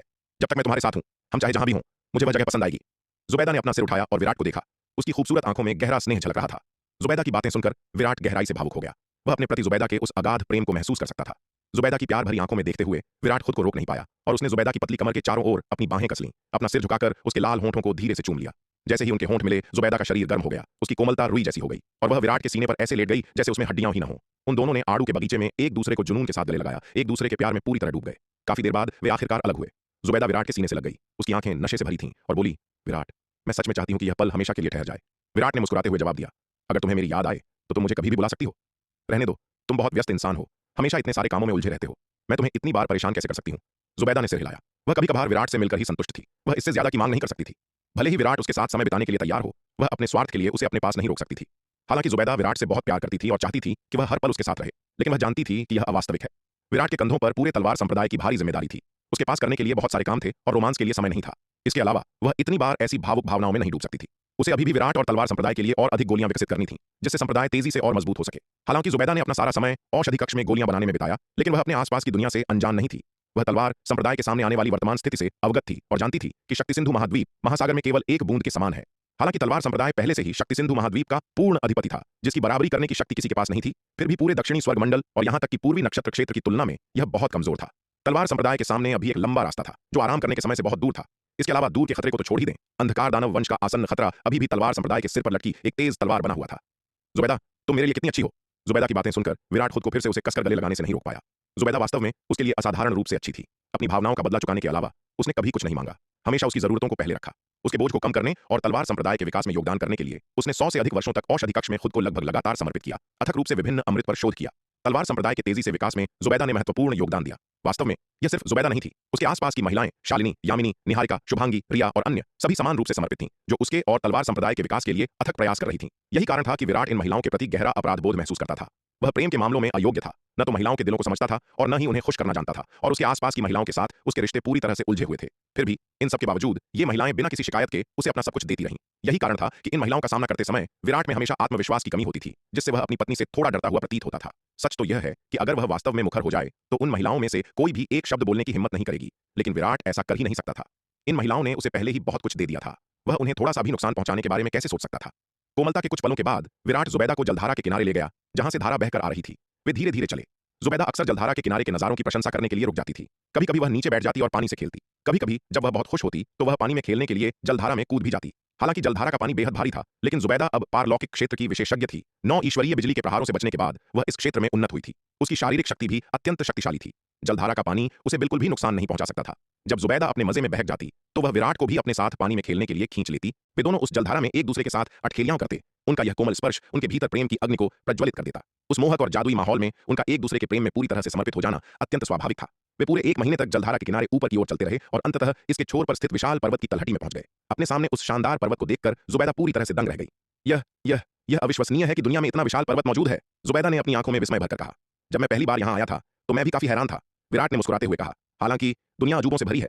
दुनिया को और अधिक देखने के बाद मुझे शायद यह साधारण ही लगेगा। पहले वह नाग हमेशा मुझे कुएं का मेंढक, एक अज्ञानी गंवार कहता था। पहले तो मैं सहमत नहीं था, लेकिन जैसे जैसे मैंने दुनिया को और अधिक देखा है, मैं पीछे मुड़कर देखता हूं और महसूस करता हूं कि मैं सच में कुएं का मेंढक ही था। पूर्वी नक्षत्र महाद्वीप पर तेजस पर्वत में प्रवेश करने के बाद, हालांकि तेजस पर्वत सामने वाले पर्वत जितना शानदार नहीं था, लेकिन यह अभी भी शक्ति सिंधु महाद्वीप से कहीं अधिक शानदार था। आखिरकार अकेले तेजस पर्वत का क्षेत्र शक्ति सिंधु महाद्वीप के आकार से 2 गुने से भी अधिक था। वहां के नजारों की भव्यता और महिमा शक्ति सिंधु महाद्वीप की किसी भी पेशकश से कहीं अधिक थी। पूर्वी नक्षत्र महाद्वीप पर पहुंचने के बाद उसने पहले ही ऐसे शानदार नजारे देखे थे। पूर्वी नक्षत्र महाद्वीप के अन्य स्थलों के लिए जो उसने अभी तक नहीं देखे थे, विराट कल्पना भी नहीं कर सकता था कि वे कितने शानदार थे। अगर अकेले पूर्वी नक्षत्र महाद्वीप इतना विशाल है, तो दक्षिणी स्वर्ग मंडल के केंद्र में स्थित पौराणिक दक्षिणी स्वर्ग महाद्वीप कितना शानदार होगा, उसमें कितने आश्चर्यजनक नजारे होंगे। विराट इसके बारे में सोच भी नहीं सकता था। जहां तक सुवर्ण भूमि लोक का सवाल है, जो दक्षिणी स्वर्ग मंडल से भी अधिक विस्तृत और विशाल है, यह विराट की वर्तमान समझ से परे था। तो तुमने अब दुनिया का काफी हिस्सा देख लिया है? जुबैदा ने मुस्कुराते हुए उसकी ओर मुड़कर देखा। हालांकि बहुत कुछ नहीं, लेकिन कम से कम मैंने शक्ति सिंधु महाद्वीप की सीमा को छोड़ दिया है और बाहरी दुनिया से संपर्क किया है। विराट हंसा। विराट, क्या तुम्हारे कहने का मतलब यह है कि तुम दूसरे लोकों में जा चुके हो? जुबैदा ने उत्सुकता से पूछा। विराट की बातों से ऐसा लग रहा था कि वह पहले ही दूसरे लोकों में जा चुका है, और वह जिस लोक की बात कर रहा था वह निश्चित रूप से शून्य समाधि महाद्वीप नहीं था। हाँ, मेरा निर्मल अवतार पहले ही श्वेत हिम महाद्वीप जा चुका है और उसके बारे में बहुत कुछ जान चुका है, और अब मेरा निर्मल अवतार पूर्वी नक्षत्र महाद्वीप जा चुका है और वर्तमान में तेजस पर्वत में प्रशिक्षण ले रहा है। विराट ने सिर हिलाया। तो तुम्हारा निर्मल अवतार इस समय शक्ति सिंधु महाद्वीप में नहीं है? जुबैदा को और भी ज्यादा आश्चर्य हुआ। हालांकि वह अक्सर विराट से संपर्क करती थी, लेकिन वह उसके अन्य अवतारों के ठिकाने के बारे में पूरी तरह से स्पष्ट नहीं थी। आखिरकार विराट के अन्य दो अवतार अक्सर मायावी थे, उनके ठिकाने और गतिविधियों का पता नहीं था। अब जाकर जुबैदा को एहसास हुआ कि विराट का निर्मल अवतार पहले ही शक्ति सिंधु महाद्वीप छोड़ चुका है और दूसरी दुनिया में जा चुका है। बिल्कुल सही, विराट ने सिर हिलाया। न केवल मेरा निर्मल अवतार, बल्कि मेरा स्वर्ण ड्रैगन अवतार भी इस समय पूर्वी नक्षत्र महाद्वीप में है। उसे जुबैदा से कुछ भी छिपाने का कोई कारण नहीं था। चूंकि उसने पूछा तो उसने स्वाभाविक रूप से उसे सच बता दिया। विराट, क्या तुम्हारे निर्मल अवतार को पूर्वी नक्षत्र महाद्वीप में किसी खतरे का सामना करना पड़ा है? जुबैदा ने कुछ चिंता के साथ पूछा। वह विराट को बहुत अच्छी तरह जानती थी। अगर उसके निर्मल अवतार को पूर्वी नक्षत्र महाद्वीप में खतरे का सामना नहीं करना पड़ता, तो विराट अपने स्वर्ण ड्रैगन अवतार को भी वहां नहीं भेजता। एक ही स्थान पर दोनों अवतारों का होना स्पष्ट रूप से संकेत देता था कि विराट को लगता था कि उसका निर्मल अवतार अकेले उस स्थिति को नहीं संभाल सकता जिसका उसे सामना करना पड़ रहा था। यह इतना खतरनाक नहीं है, विराट ने मुस्कुराते हुए कहा। अगर यह सिर्फ मैं होता तो मेरा निर्मल अवतार अपनी रक्षा कर सकता था, लेकिन उसके साथ यात्रा करने वाले काफी दोस्त हैं। उनकी सुरक्षा सुनिश्चित करने के लिए मैं स्वर्ण ड्रैगन अवतार को भी साथ भेज रहा हूं। विराट, क्या तुम पूर्वी नक्षत्र महाद्वीप में किसी अन्य महिला मित्र से मिले थे? जुबैदा ने उसकी ओर देखते हुए पूछा। जुबैदा की बातें सुनकर विराट का चेहरा सख्त हो गया और उसने जल्दी से कहा, जुबैदा, तुम क्या कह रही हो? क्या तुम नहीं जानती कि मैं किस तरह का इंसान हूं? क्या तुम्हें लगता है कि मैं ऐसा इंसान हूं जो ऐसा कुछ करेगा? ये इसलिए है क्योंकि मैं तुम्हें इतनी अच्छी तरह जानती हूं कि मुझे पता है कि तुम उसी तरह के इंसान हो। जुबैदा ने नाक सिकोड़ते हुए कहा। तुम कभी कभी बहुत नरम दिल वाले हो जाते हो। अपनी प्रतिभा और चरित्र के साथ तुम अवांछित ध्यान आकर्षित किए बिना कहां जाओगे? उन सुंदरियों के साथ जो खुद को तुम पर न्यौछावर कर देती हैं। तुम इसे चोट नहीं पहुंचाना चाहते, तुम उसे चोट नहीं पहुंचाना चाहते, और अंत में तुम बस एक पूरी मुसीबत खड़ी कर देते हो। जुबैदा, मैंने सच में किसी भी महिला के साथ फ्लर्ट नहीं किया। तुम्हें मुझ पर विश्वास करना होगा। विराट ने एक फीकी मुस्कान के साथ कहा। तुम घबरा क्यों रहे हो? मैंने यह कभी नहीं कहा कि तुम सक्रिय रूप से अन्य महिलाओं के साथ फ्लर्ट कर रहे थे। जुबैदा ने चिढ़ते हुए कहा। तुम्हारे अनिश्चित स्वभाव के साथ भले ही तुमने सक्रिय रूप से फ्लर्ट न किया हो, क्या तुम कम से कम कुछ सुंदरियों को आकर्षित नहीं करोगे? क्या तुम ईमानदारी से कह सकते हो कि तुम्हारे साथ यात्रा करने वाले लोगों में कोई आश्चर्यजनक सुंदरियां नहीं है? जुबैदा की बातें सुनकर विराट तुरंत चुप हो गया। वह ऐसा कैसे कह सकता था? उसके साथ यात्रा करने वाले लोगों में न केवल आश्चर्यजनक रूप से खूबसूरत महिलाएं थीं, बल्कि एक से अधिक थीं। अगर उसने कहा कि वहां नहीं है, तो क्या वह जुबैदा को धोखा नहीं देगा? विराट जुबैदा के सामने अपनी अंतरात्मा के खिलाफ कुछ नहीं कहना चाहता था। तुम मुझे तो समझ ही नहीं आ रहा है कि तुमसे क्या कहूं। जुबैदा ने अपनी पतली उंगली से उसका माथा दबाया और कहा, रहने दो, मैं अब तुम्हारी चिंता नहीं करना चाहती। वैसे भी तुम्हारे आसपास बहुत सारी सुंदरियां हैं, एक और या एक कम से मुझे कोई फर्क नहीं पड़ता। लेकिन जबकि मुझे कोई परवाह नहीं है, दूसरों को ऐसा नहीं लग सकता है। अगर तुमने वास्तव में खुद को बहुत सी रोमांटिक परेशानियों में डाल लिया है, तो बेहतर होगा कि तुम अपने आसपास की अन्य महिलाओं से निपटने के बारे में सोचो। उनसे बात करना उतना आसान नहीं है जितना मुझसे। जुबैदा की बातें सुनकर विराट को सिर दर्द महसूस होने लगा। उसकी चिंतित शक्ल देखकर जुबैदा खुद को फिर से हंसने से नहीं रोक पाई। ठीक है, मैं अब तुम्हें और नहीं चिढ़ाऊंगी। हम आखिरकार एक साथ यात्रा करने लगे हैं, तो आइए ऐसी बातों के बारे में बात न करें जो मूड खराब कर दें। जुबैदा ने मुस्कुराते हुए कहा, मुझे श्वेत महाद्वीप और पूर्वी नक्षत्र महाद्वीप पर अपने अनुभवों के बारे में बताओ। ओह, ठीक है। विराट के पास सहमत होने के अलावा कोई विकल्प नहीं था। फिर उसने श्वेत महाद्वीप और पूर्वी नक्षत्र महाद्वीप पर अपने अनुभवों को मोटे तौर पर सुनाया। जहां तक गार्गी और चंद्रिका से जुड़े मामले का सवाल है, उसने जानबूझकर इसे छोड़ दिया ताकि वह अपने लिए मुश्किलें खड़ी न करे। जुबैदा ने स्वाभाविक रूप से उसके शब्दों में जानबूझकर किए गए बचाव को नोटिस किया और भी निश्चित हो गई कि इस आदमी ने निश्चित रूप से बाहर काफी महिलाओं को आकर्षित किया है। हालांकि जुबैदा ने उसे बेनकाब नहीं किया, लेकिन बहुत रुचि के साथ सुनती रही जब विराट बोलता रहा। वे दोनों जलधारा के किनारे वापस चले गए और विराट ने चलते चलते अपने अनुभवों को सुनाया। विराट के वर्णन के माध्यम से जुबैदा ने बहुत कुछ सीखा। हालांकि गुरु कावेरी अक्सर उससे बात करती थी और उसे बाहरी दुनिया में होने वाली चीजों के बारे में बताती थी ताकि उसे बदलावों से अलग थलग होने से रोका जा सके। जुबैदा का ज्ञान काफी व्यापक था, जो तलवार संप्रदाय के अधिकांश लोगों से कहीं अधिक था। आखिरकार गुरु कावेरी शास्त्र भंडार का प्रबंधन करती थीं। उन्होंने बड़ी संख्या में क्लासिक ग्रंथ पढ़े थे और उनके पास अद्वितीय ज्ञान था। पूरे तलवार संप्रदाय में बहुत कम लोग थे जो इस संबंध में उनकी तुलना कर सकते थे। हालांकि गुरु कावेरी ने जो सुना वह व्यापक था, लेकिन उसमें विराट के वृत्तांत की भव्यता की कमी थी। आखिरकार गुरु कावेरी ने जो ग्रंथ पढ़े वे शक्ति सिंधु और शून्य समाधि महाद्वीपों के थे, जो उनके पूर्ववर्तियों के अनुभवों को दर्ज करते थे। यहां तक कि शक्ति सिंधु महाद्वीप के सबसे शक्तिशाली व्यक्तियों ने भी उतनी दूर यात्रा नहीं की होगी या उतना व्यापक रूप से नहीं देखा होगा जितना विराट ने देखा था। विराट का अधिकांश ज्ञान चंद्रिका और शीतला जैसे बड़े संप्रदायों के चेलों से आया था। शक्ति सिंधु महाद्वीप के इतिहास में सबसे मजबूत व्यक्ति केवल तृतीय विपत्ति लोक में थे और उनकी स्थिति चंद्रिका और शीतला जैसे बड़े संप्रदायों के चेलों से बहुत कम थी। उनका ज्ञान और अनुभव चंद्रिका और शीतला के करीब भी नहीं था। जहां तक शून्य समाधि महाद्वीप के अभिलेखों का सवाल है, हालांकि वहां की कुछ शक्तिशाली हस्तियों के पास चंद्रिका और शीतला की तुलना में अधिक व्यापक ज्ञान और अनुभव हो सकता है, लेकिन शून्य समाधि महाद्वीप दक्षिणी स्वर्ग मंडल में स्थित नहीं है। शून्य समाधि महाद्वीप के अभिलेखों में दर्ज अनुभव वर्तमान में तलवार संप्रदाय के लिए बहुत मददगार नहीं है। शायद एक दिन जब ब्रह्मांड में शून्य समाधि महाद्वीप का स्थान समझ में आ जाएगा, तो ये अनुभव तलवार संप्रदाय के लिए सहायक होंगे। विराट के अनुभवों का वृत्तांत सुनने के बाद जुबैदा को लगा कि उसका क्षितिज काफी विस्तृत हो गया है। विराट, अगर किसी दिन मैं तुम्हारे साथ सभी लोगों की यात्रा कर सकूं और उनके अद्भुत नजारों को देख सकूं तो यह बहुत अद्भुत होगा। जुबैदा ने प्राचीन महाद्वीप के प्राचीन और दूर के आकाश की ओर देखा। उसकी आवाज लालसा से भरी थी। जुबैदा, चिंता मत करो, वह दिन आएगा। विराट ने उसकी ओर मुड़कर देखा और कहा। यह सुनकर जुबैदा ने विराट की ओर वापस मुड़कर धीरे से मुस्कुराते हुए कहा, विराट, मैं बस यूं ही कह रही थी, इसे दिल पर मत लेना। अभी मैं पहले से ही बहुत खुश और संतुष्ट हूं। दूसरों की तुलना में मैं बहुत खुश हूं। तुम्हें खुद पर बहुत ज्यादा दबाव डालने की जरूरत नहीं है। विराट बस मुस्कुराया और कुछ नहीं कहा। जब उसके पास ऐसा करने की क्षमता होगी तो वह जुबैदा को इस बारे में बता सकता है। अभी वादे करने से कोई फायदा नहीं होगा। ठीक है विराट, हमें भी वापस चलना चाहिए, जुबैदा ने विराट से कहा। हमें निकले हुए 2 महीने से ज्यादा हो गए हैं और मुझे आश्चर्य है कि तलवार संप्रदाय कैसा चल रहा है। तुम्हारा इतने लंबे समय तक दूर रहना अच्छा नहीं है। जुबैदा पहले से ही बहुत आभारी थी कि विराट 2 महीने से अधिक समय तक प्राचीन महाद्वीप में उसकी यात्रा में उसके साथ रहा। वह अपने मामलों के कारण विराट को बहुत लंबे समय तक नहीं रोक सकती थी। क्या होगा अगर तलवार संप्रदाय के साथ कुछ जरूरी हो जाए और विराट वहां न हो? यह भयानक होगा। ठीक है, अच्छा, विराट ने सहमति में सिर हिलाया। हालांकि तलवार संप्रदाय अब काफी शक्तिशाली था और उसके बिना भी कई अप्रत्याशित स्थितियों को संभाल सकता था, लेकिन उसके लिए बहुत लंबे समय तक दूर रहना अच्छा नहीं था। विराट को अन्य चीजों की ज्यादा चिंता नहीं थी। उसे सबसे ज्यादा चिंता इस बात की थी कि अगर वह बहुत लंबे समय तक दूर रहा तो नीलिमा और माया किस तरह की परेशानी खड़ी करेंगी। ये दोनों बिल्कुल भी शांत नहीं थीं। जब वह आसपास होता था तब वे पहले से ही काफी बेचैन रहती थीं। अगर वह बहुत लंबे समय तक गायब रहा तो छोड़ ही दीजिए। विराट को आश्चर्य हुआ कि क्या नीलिमा और माया उसके 2 महीने से अधिक समय तक दूर रहने के बाद भी अनंत परम मीनार के दूसरे स्तर में खेती कर रही थीं, या वे पहले ही भाग चुकी थीं। शायद उन्होंने अनंत परम मीनार के दूसरे स्तर में शार्दुल के साथ लड़ाई भी कर ली हो। विराट को लगा कि वापस जाकर उनकी जांच करने का समय आ गया है। तुरंत उन दोनों ने अपनी गति तेज कर दी और टेलीपोर्टेशन सरणी के लैंडिंग बिंदु पर लौट आए। इसका उपयोग करके अनंत परम मीनार के दूसरे स्तर पर वापस आ गए। अनंत परम मीनार के दूसरे स्तर पर लौटने और नीलिमा और माया को अभी भी लगन से खेती करते हुए देखकर विराट ने अंततः राहत महसूस की। मास्टर जुबैदा, क्या आप प्राचीन महाद्वीप की अपनी यात्रा से कुछ अच्छा वापस लाई हैं? विराट और जुबैदा को लौटते देख नीलिमा ने तुरंत खेती बंद कर दी। एक पंख के साथ उड़कर आई और जुबैदा से पूछा, खैर बस वही चीजें जो विराट पहले लाया था, कुछ भी नया या दिलचस्प नहीं? जुबैदा ने स्पष्ट रूप से उत्तर दिया। पिछले 2 महीनों से वह और विराट केवल प्राचीन महाद्वीप पर आनंद ले रहे थे और उन्होंने कुछ भी खोजने की जहमत नहीं उठाई थी। लेकिन नन्ही चिड़िया का सवाल सुनकर वह प्रत्यक्ष नहीं हो सकती थी। अन्यथा क्या वह स्पष्ट रूप से नन्ही चिड़िया को यह नहीं बता रही होगी कि विराट के साथ उसका रिश्ता असामान्य था? इसके अलावा नन्ही चिड़िया के व्यक्तित्व को जानते हुए यह निश्चित रूप से संदेह करेगा कि वे पिछले 2 महीनों से प्राचीन महाद्वीप पर क्या कर रहे थे। इसलिए जुबैदा उसे शांत करने के लिए केवल एक कहानी गढ़ सकती थी। मूर्ख नन्ही चिड़िया, तुम इतने सारे सवाल क्यों पूछ रही हो? तुम बहुत दखल देने वाली हो, विराट ने नन्ही चिड़िया को घूरते हुए कहा। यह मूर्ख नन्ही चिड़िया इतने सारे तुच्छ मामले, हर चीज के बारे में पूछती है। पिछले 2 महीनों से वह और जुबैदा केवल प्राचीन महाद्वीप पर नजारों और दृश्यों का आनंद ले रहे थे और मूल्यवान कुछ भी वापस नहीं लाए थे। लेकिन क्या वह वास्तव में यह बात इस मूर्ख नन्ही चिड़िया को बता सकता था? विराट, मैं बस मास्टर जुबैदा के बारे में पूछ रही हूं, इससे तुम्हारा क्या लेना देना है? नन्ही चिड़िया ने काफी असंतुष्ट होकर कहा। मास्टर जुबैदा, आपको इस मूर्ख नन्ही चिड़िया पर ध्यान देने की आवश्यकता नहीं है। चलिए चलते हैं, विराट ने जुबैदा की ओर मुड़कर कहा। हम, जुबैदा ने जवाब में सिर हिलाया। फिर उसने नन्ही चिड़िया का अभिवादन किया। मिस नीलिमा, अगली बार जब मैं प्राचीन महाद्वीप में प्रवेश करूंगी तो मैं आपसे मेरा मार्गदर्शन करने के लिए कहूंगी। हम, ठीक है, नन्ही चिड़िया ने जल्दी से उत्तर दिया। मास्टर जुबैदा, कृपया अगली बार मुझे खोजना याद रखें, जुबैदा ने मुस्कुराते हुए कहा। मिस नीलिमा, मैं अब जा रही हूं, अलविदा। जुबैदा ने नन्ही चिड़िया को हाथ हिलाया और फिर अनंत परम मीनार का दूसरा स्तर छोड़ दिया। विराट ने भी उसका अनुसरण किया। अनंत परम मीनार का दूसरा स्तर छोड़ने के बाद वे दोनों जुबैदा के औषधि कक्ष में दिखाई दिए। उन्होंने जुबैदा के औषधि कक्ष में अनंत परम मीनार के दूसरे स्तर में प्रवेश किया था और अब वे स्वाभाविक रूप से फिर से जुबैदा के औषधि कक्ष में थे। मास्टर जुबैदा, मैं अब जा रहा हूं, विराट ने जुबैदा से कहा। ठीक है, आगे बढ़ो, जुबैदा ने अपना हाथ हिलाया। उसने विराट के साथ 2 महीने से अधिक समय बिताया था और वह पहले से ही काफी संतुष्ट थी, इसलिए स्वाभाविक रूप से वह उसे परेशान करना जारी नहीं रख सकती थी। विराट और वह खुद दोनों को अपनी 2 महीने की अनुपस्थिति के दौरान बहुत सी चीजों को संभालना था। औषधि कार्यशाला के प्रमुख के रूप में उन्हें न केवल गोलियों पर शोध और विकास करना था, बल्कि कार्यशाला के सभी मामलों की निगरानी भी करनी थी। वह कीमियागरों को प्रशिक्षित करने के लिए भी जिम्मेदार थी। इसके अलावा उसे कीमियागरों को यह सिखाने की जरूरत थी कि नई विकसित गोलियों को कैसे परिष्कृत किया जाए। आखिरकार इन गोलियों के लिए तलवार संप्रदाय की मांग बहुत बड़ी है और उसके लिए उन सभी को खुद से परिष्कृत करना असंभव है। भले ही वह दिन में 12 घंटे लगातार काम करे, फिर भी वह तलवार संप्रदाय की बड़ी जरूरतों को पूरा नहीं कर सकती। द्वितीय विपत्ति लोक की नवजीवन संजीवनी गोली। इसलिए जुबैदा आमतौर पर औषधि कार्यशाला में कीमियागरों को निम्न श्रेणी की गोलियां सौंपती थी, जबकि वह केवल उन गोलियों को परिष्कृत करने के लिए जिम्मेदार थी जिन्हें अन्य कीमियागर अभी तक परिष्कृत नहीं कर सकते थे। जुबैदा द्वारा विकसित गोलियों को परिष्कृत करना इतना आसान नहीं था। उसके द्वारा विकसित गोलियों को परिष्कृत करने के लिए किसी के पास अत्यंत उच्च कीमिया कौशल होना चाहिए। इसलिए जुबैदा को आमतौर पर उन कीमियागरों को प्रशिक्षित करने के लिए बहुत समय और ऊर्जा का निवेश करना पड़ता था, उनके कीमिया कौशल में सुधार करना पड़ता था ताकि वे उसके द्वारा विकसित गोलियों के शोधन विधियों में जल्दी से महारत हासिल कर सकें। बेशक जुबैदा इन कीमियागरों को केवल सबसे उन्नत कीमिया विधियां सिखाने के लिए जिम्मेदार थी। जहां तक अधिक सामान्य कीमिया विधियों का सवाल है, जुबैदा ने रूहानी को उन्हें सिखाने का काम सौंपा। रूहानी उसकी सबसे छोटी शिष्या थी और उसके सभी शिष्यों में सबसे प्रतिभाशाली भी थी। चाहे वह मार्शल आर्ट्स की प्रतिभा हो या कीमिया प्रतिभा, रूहानी अत्यंत उच्च थी। अगर रूहानी इतनी आलसी और महत्वहीन नहीं होती, जो शायद ही कभी खेती या अध्ययन की परवाह करती हो, तो उसका कीमिया कौशल जुबैदा के बराबर हो सकता था।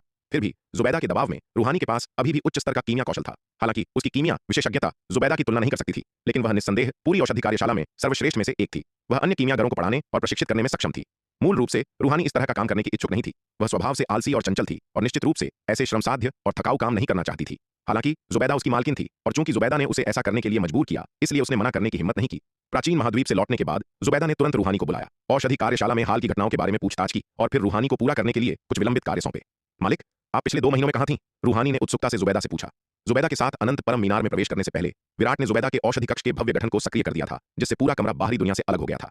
जुबैदा का औषधि कक्ष तलवार संप्रदाय के सबसे महत्वपूर्ण गढ़ों में से एक था। यहाँ का गठन व्यक्तिगत रूप से विराट द्वारा स्थापित किया गया था और यहाँ तक कि एक तृतीय विपत्ति लोक के विशेषज्ञ को भी इसे तोड़ना मुश्किल होगा। इसके अलावा जुबैदा का औषधि कक्ष तलवार संप्रदाय का एक निषिद्ध क्षेत्र था और अतिक्रमण सख्त वर्जित था।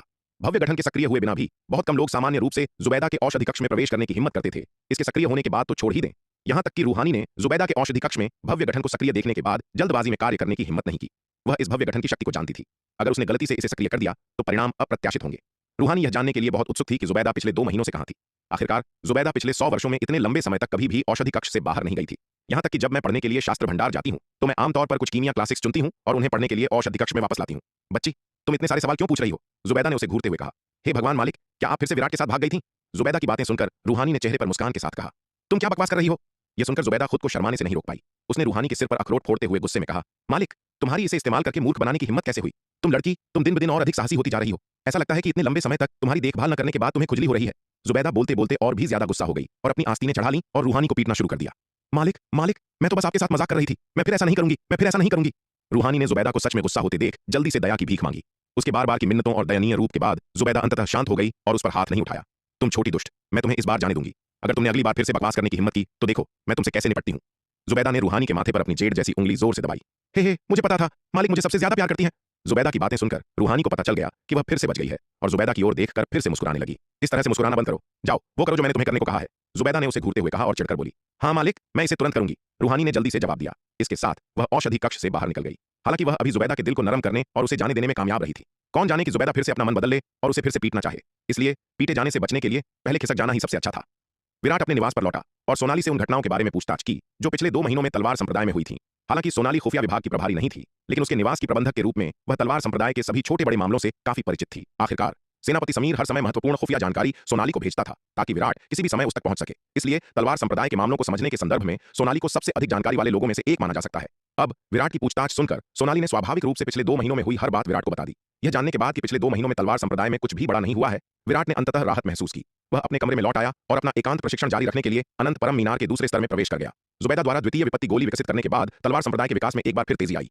अविश्वसनीय रूप से शक्तिशाली द्वितीय विपत्ति गोली के साथ तलवार संप्रदाय ने न केवल तेज गति से द्वितीय विपत्ति लोक के विशेषज्ञों का उत्पादन शुरू किया, बल्कि तृतीय विपत्ति लोक के विशेषज्ञों का उत्पादन भी तेज गति से शुरू किया। द्वितीय विपत्ति गोली विकसित करने के आधे साल बाद जुबैदा ने द्वितीय विपत्ति लोक की नवजीवन संजीवनी गोली विकसित की। प्रथम विपत्ति लोक की नवजीवन संजीवनी गोली जिसे जुबैदा ने विकसित किया था, वह तृतीय विपत्ति लोक के विशेषज्ञों की चोटों को जल्दी से ठीक कर सकती थी। द्वितीय विपत्ति लोक की नवजीवन संजीवनी गोली का उपचार प्रभाव और भी अधिक उल्लेखनीय था। विराट के अनुमान के अनुसार द्वितीय विपत्ति लोक की इस नवजीवन संजीवनी गोली का शायद चतुर्थ विपत्ति लोक या यहां तक कि पंचम विपत्ति लोक के विशेषज्ञों पर महत्वपूर्ण प्रभाव पड़ेगा। पूर्वी नक्षत्र, महाद्वीप, तेजस पर्वत, श्वेत वस्त्रधारी विराट, चंद्रिका और शीतला सहित समूह को अंततः आधे साल से अधिक समय बिताने के बाद षष्ठम विपत्ति लोक के विशेषज्ञ की गुफा के खंडहरों तक पहुंचने में सफलता मिली। यह उनकी मूल योजना से कई महीने पहले था। इतनी जल्दी पहुंचने का मुख्य कारण स्वाभाविक रूप से श्वेत वस्त्रधारी विराट की ताकत थी और उसके द्वारा बनाए गए प्रथम विपत्ति लोक के अंधकार दानव वंश के 137 पुतले थे, जिन्होंने उनकी टीम की ताकत को बहुत बढ़ा दिया था। हम आ गए, हम आखिरकार पहुंच गए, शीतला ने एक नक्शे से उनके स्थान की पुष्टि करने के बाद उत्साह से कहा। शीतला, तुमने कहा था कि षष्ठम विपत्ति लोक के विशेषज्ञ की गुफा के खंडहर यहाँ है, लेकिन यहाँ कुछ भी असामान्य नहीं लग रहा है। क्या तुम्हें यकीन है कि तुमने कोई गलती नहीं की है? चंद्रिका ने चारों ओर देखा। उसका चेहरा संदेह से भरा था। वे ऊंचे पहाड़ों से घिरे हुए थे और उनके सामने असाधारण रूप से ऊंचे पहाड़ के अलावा कुछ भी विशेष रूप से असामान्य नहीं लग रहा था। तुम्हें किस बात की जल्दी है? चूंकि नक्शा कहता है कि यह यहाँ है तो यह यहीं होना चाहिए। जब तक हम ध्यान से खोजेंगे हमें यह निश्चित रूप से मिल जाएगा। शीतला ने उसे घूरते हुए कहा, कुछ अप्रसन्न होकर। अब ये दो कभी अविश्वसनीय रूप से करीबी बहनें बहुत पहले ही दुश्मन बन चुकी थीं, जो आपसी तिरस्कार से भरी हुई थीं। यहाँ तक कि उनकी सामान्य बातचीत भी किसी भी शिष्टाचार से रहित थी। मुझे सबसे ज्यादा डर इस बात का है कि तुमने नक्शा गलत समझ लिया है, या नक्शे पर जो दर्ज है वह पूरी तरह से मनगढ़ंत है। फिर यहाँ आने की हमारी सारी मेहनत बेकार हो जाएगी। चंद्रिका ने उपहास किया। चंद्रिका, तुम्हारा मुंह इतना गंदा क्यों है? चंद्रिका की बातें सुनकर शीतला तुरंत उत्तेजित हो गई। उसने चंद्रिका को गुस्से से घूरते हुए कहा, क्या तुम किसी बेहतर चीज की उम्मीद नहीं कर सकती? तुम्हें पता है तुमने यहाँ आने के लिए एक बड़ी कीमत चुकाई है। अगर यह झूठ है तो तुम भी नहीं बचोगी। चंद्रिका की बातों ने उसके सबसे गहरे डर पर प्रहार किया।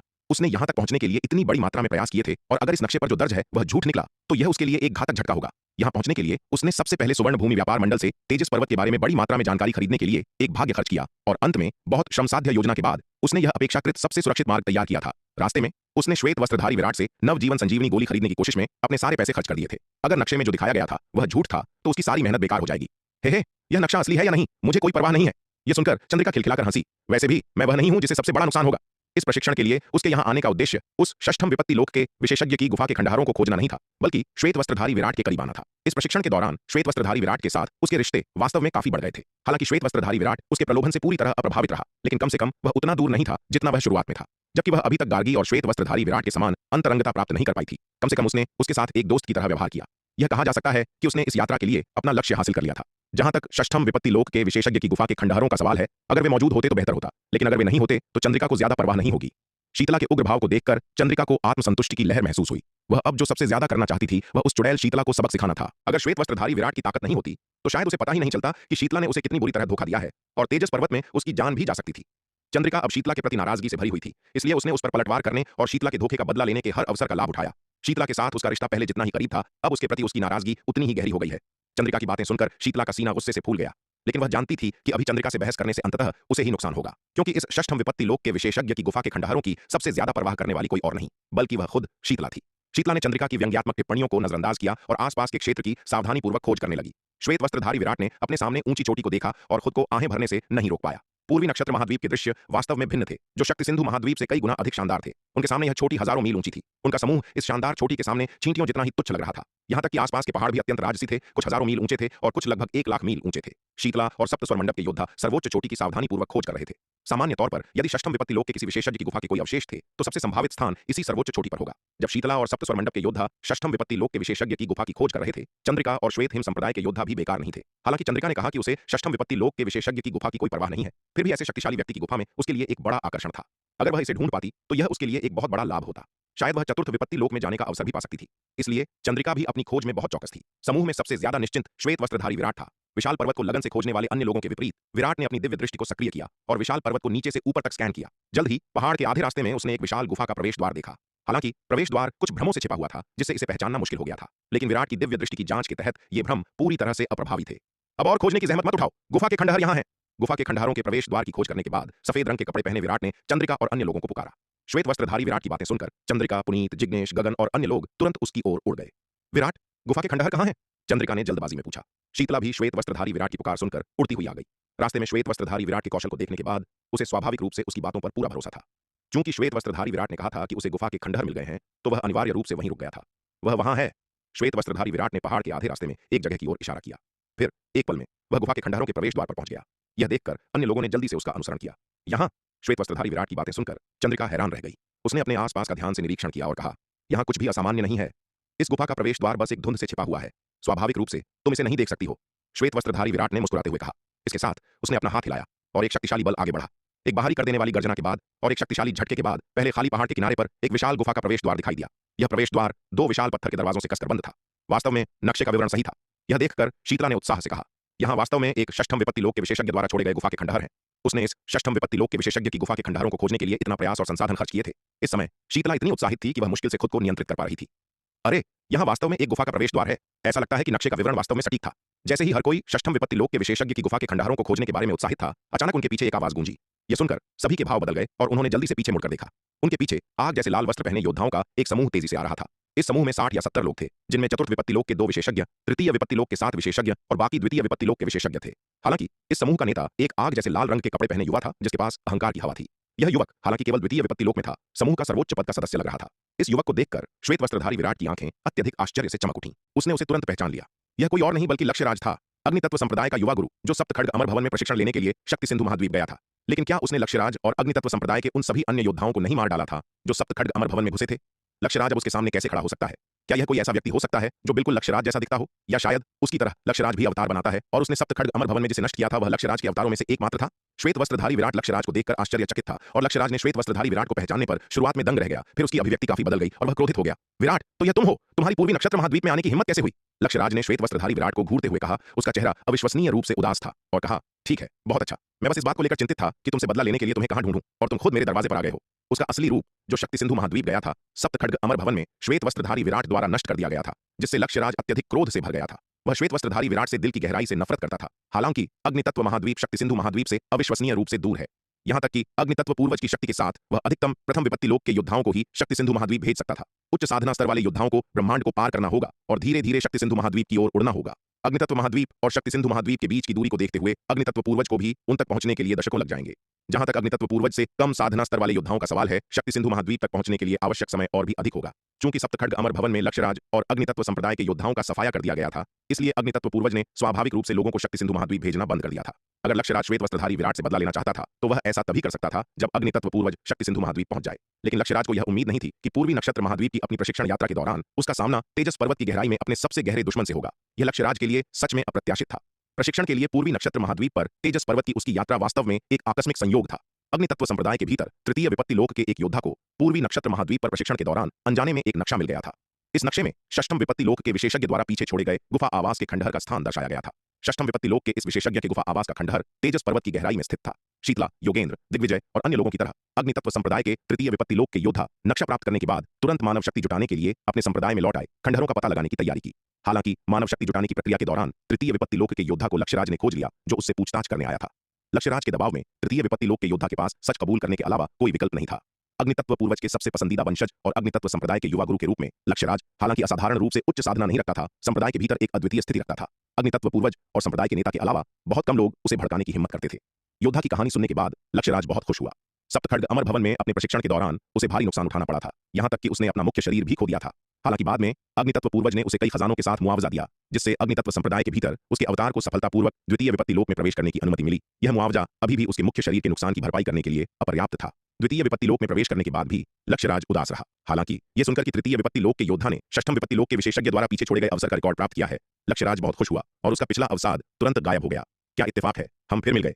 लक्ष्यराज ने तृतीय विपत्ति लोक के योद्धा से नक्शा छीन लिया और पूर्वी नक्षत्र महाद्वीप पर तेजस पर्वत में षष्ठम विपत्ति लोक के विशेषज्ञ द्वारा पीछे छोड़े गए गुफा खंडहरों का पता लगाने के लिए आदमियों को इकट्ठा करना शुरू कर दिया। अग्नितत्व संप्रदाय के युवा गुरु के रूप में लक्ष्यराज एक उच्च पद और महान शक्ति रखता था। भले ही उसका मेहनत से जीता गया अवसर बलपूर्वक छीन लिया गया था, तृतीय विपत्ति लोक के योद्धा ने बोलने की हिम्मत नहीं की। हालांकि जिस बात ने उसे थोड़ा बेहतर महसूस कराया वह यह था कि लक्ष्यराज ने उसे अपने साथ ले लिया था जब वह पूर्वी नक्षत्र महाद्वीप पर तेजस पर्वत के लिए षष्ठम विपत्ति लोक के विशेषज्ञ द्वारा पीछे छोड़े गए गुफा खंडहरों का पता लगाने के लिए निकला था। अग्नितत्व संप्रदाय के युवा गुरु के रूप में लक्ष्यराज के लिए आदमियों को जुटाना स्वाभाविक रूप से बहुत आसान था। उसके अनुरोध पर अग्नितत्व पूर्वज ने अंततः उसके साथ जाने के लिए चतुर्थ विपत्ति लोक के 2 एल्डरों को भेज दिया। मूल रूप से अग्नितत्व पूर्वज खुद भी ऐसे अवसर से कुछ हद तक ललचा गया था। हालांकि उसके मुख्य शरीर के षष्ठम विपत्ति लोक में प्रवेश करने के बाद अग्नितत्व संप्रदाय में पीछे छोड़े गए उसके अवतार ने भी अपनी साधना तेज कर दी थी, इस उम्मीद में कि वह जल्द से जल्द षष्ठम विपत्ति लोक में प्रवेश कर सके। अगर उसका अवतार भी षष्ठम विपत्ति लोक में प्रवेश कर जाता है तो अग्नितत्व संप्रदाय में षष्ठम विपत्ति लोक के 2 योद्धा होंगे। उस समय पूर्वी नक्षत्र क्षेत्र के दक्षिणी तारा क्षेत्र में अग्नितत्व संप्रदाय की स्थिति बहुत अलग होगी। वर्तमान में उसका अवतार साधना के एक महत्वपूर्ण चरण में है, इसलिए भले ही अग्नितत्व पूर्वज षष्ठम विपत्ति लोक के विशेषज्ञ द्वारा पीछे छोड़े गए गुफा खंडहरों से कुछ हद तक ललचाया हुआ था, वह व्यक्तिगत रूप से वहां नहीं गया। इसके बजाय उसने लक्ष्यराज की रक्षा करने और प्रशिक्षण के लिए पूर्वी नक्षत्र महाद्वीप पर तेजस पर्वत में उसके साथ जाने के लिए चतुर्थ विपत्ति लोक के 2 एल्डरों को भेजा। लक्ष्यराज ने इस टीम का नेतृत्व करते हुए पूर्वी नक्षत्र महाद्वीप तक का सफर तय किया। वह तेजस पर्वत के बारे में बहुत सारी जानकारी खरीदने के लिए सबसे पहले सुवर्ण भूमि व्यापार मंडल गया और तेजस पर्वत में प्रवेश करने से पहले एक अपेक्षाकृत सुरक्षित मार्ग की योजना बनाई। हालांकि वह कई विशेषज्ञों से घिरा हुआ था, जिसमें उसकी रक्षा करने वाले चतुर्थ विपत्ति लोक के 2 पावर हाउस भी शामिल थे। लक्ष्यराज ने तेजस पर्वत के संबंध में अपनी सावधानी कम करने की हिम्मत नहीं की। आखिरकार पूर्वी नक्षत्र महाद्वीप के दक्षिणी भाग में तेजस पर्वत कुख्यात था, यहां तक कि पंचम विपत्ति लोक के पावर हाउस प्रवेश करने पर अपनी सुरक्षा की गारंटी नहीं दे सकते थे। तेजस पर्वत में प्रवेश करने पर लक्ष्यराज ने सबसे पहले उस योद्धा को मारने की योजना बनाई जिसने नक्शा प्राप्त किया था। इस योद्धा को अपने साथ लाने का उसका कारण दयालुता नहीं था, बल्कि शुरू से ही बुरी मंशा से बाहर था। आखिरकार इस योद्धा को अग्नितत्व संप्रदाय के भीतर एक अत्यधिक प्रतिभाशाली मार्शल आर्ट्स कौतुक माना जाता था, जिसमें विकास की काफी संभावनाएं थीं।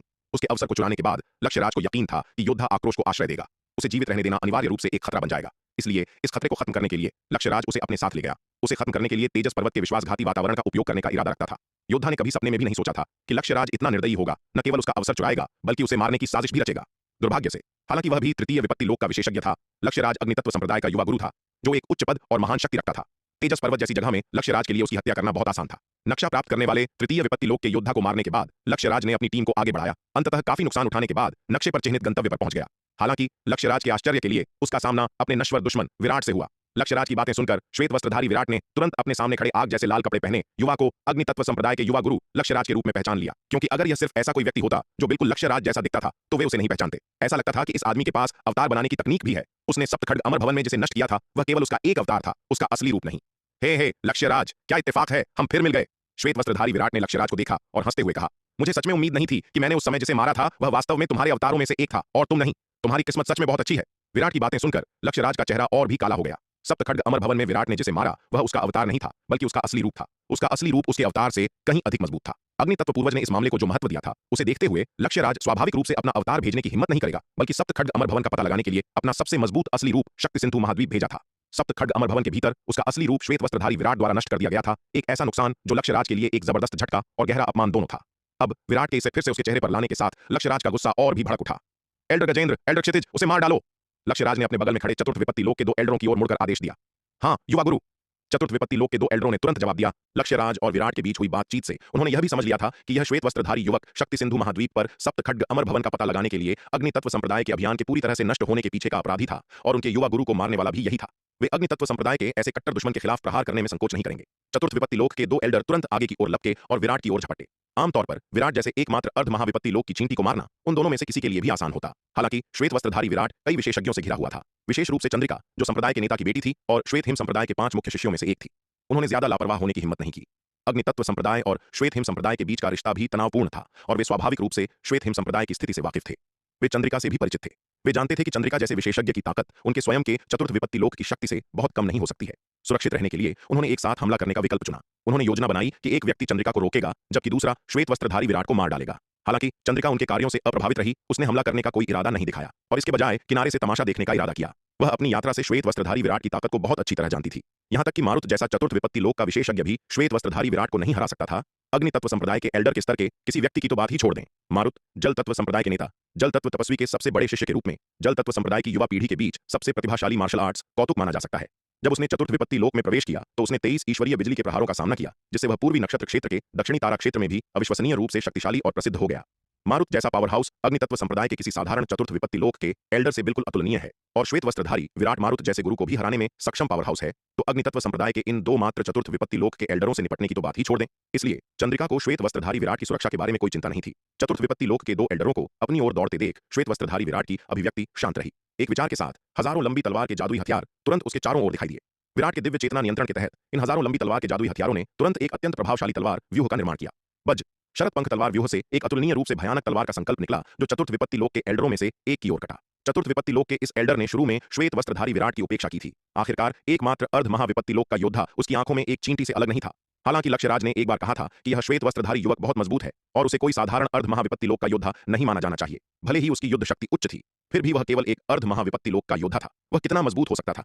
लेकिन जब उसने श्वेत वस्त्रधारी विराट को इतने भयानक तलवार व्यूह को खोलते हुए देखा तो चतुर्थ विपत्ति लोक के एल्डर का चेहरा डर से पीला पड़ गया। इस अविश्वसनीय रूप से भयानक तलवार के संकल्प के तहत उसने वास्तव में मौत के खतरे को महसूस किया। चतुर्थ विपत्ति लोक का एल्डर पूरी तरह से सदमे में था और जल्दबाजी में उसने आने वाली तलवार के संकल्प से बचाव करने की पूरी कोशिश की। बूम! दो अविश्वसनीय रूप से शक्तिशाली ताकतों की टक्कर हुई जो एक बाहरी कर देने वाली गर्जना के साथ फूट पड़ी। ठीक उसके बाद चतुर्थ विपत्ति लोक के एल्डर को पीछे की ओर उड़ता हुआ भेज दिया गया। इससे पहले कि वह अपना पैर भी जमा पाता, उसके मुंह से खून का एक कौर फूट पड़ा। चतुर्थ विपत्ति लोक के अन्य एल्डर को भी जल्द ही इसी नियति का सामना करना पड़ा। उसने भी श्वेत वस्त्रधारी विराट के शरद पंख तलवार व्यूह से एक भारी प्रहार लिया। हालांकि क्योंकि उसका हमला थोड़ी देर बाद आया था, इसलिए वह पहले एल्डर के भाग्य को देखकर पहले से ही सावधान था। पहले एल्डर के विपरीत जो अनजाने में पकड़ा गया था, फिर भी वह श्वेत वस्त्रधारी विराट की तलवार से पीछे की ओर उड़ता हुआ भेज दिया गया। एक दबी हुई कराह छोड़ते हुए उसके मुंह के कोने से धीरे धीरे खून बह रहा था। उस छोटे से क्षण में ही लक्ष्यराज द्वारा लाए गए चतुर्थ विपत्ति लोक के दो एल्डरों में से एक गंभीर रूप से घायल हो गया और दूसरा थोड़ा घायल हो गया। यह देखकर लक्ष्यराज का दिल सदमे और अविश्वास से भर गया।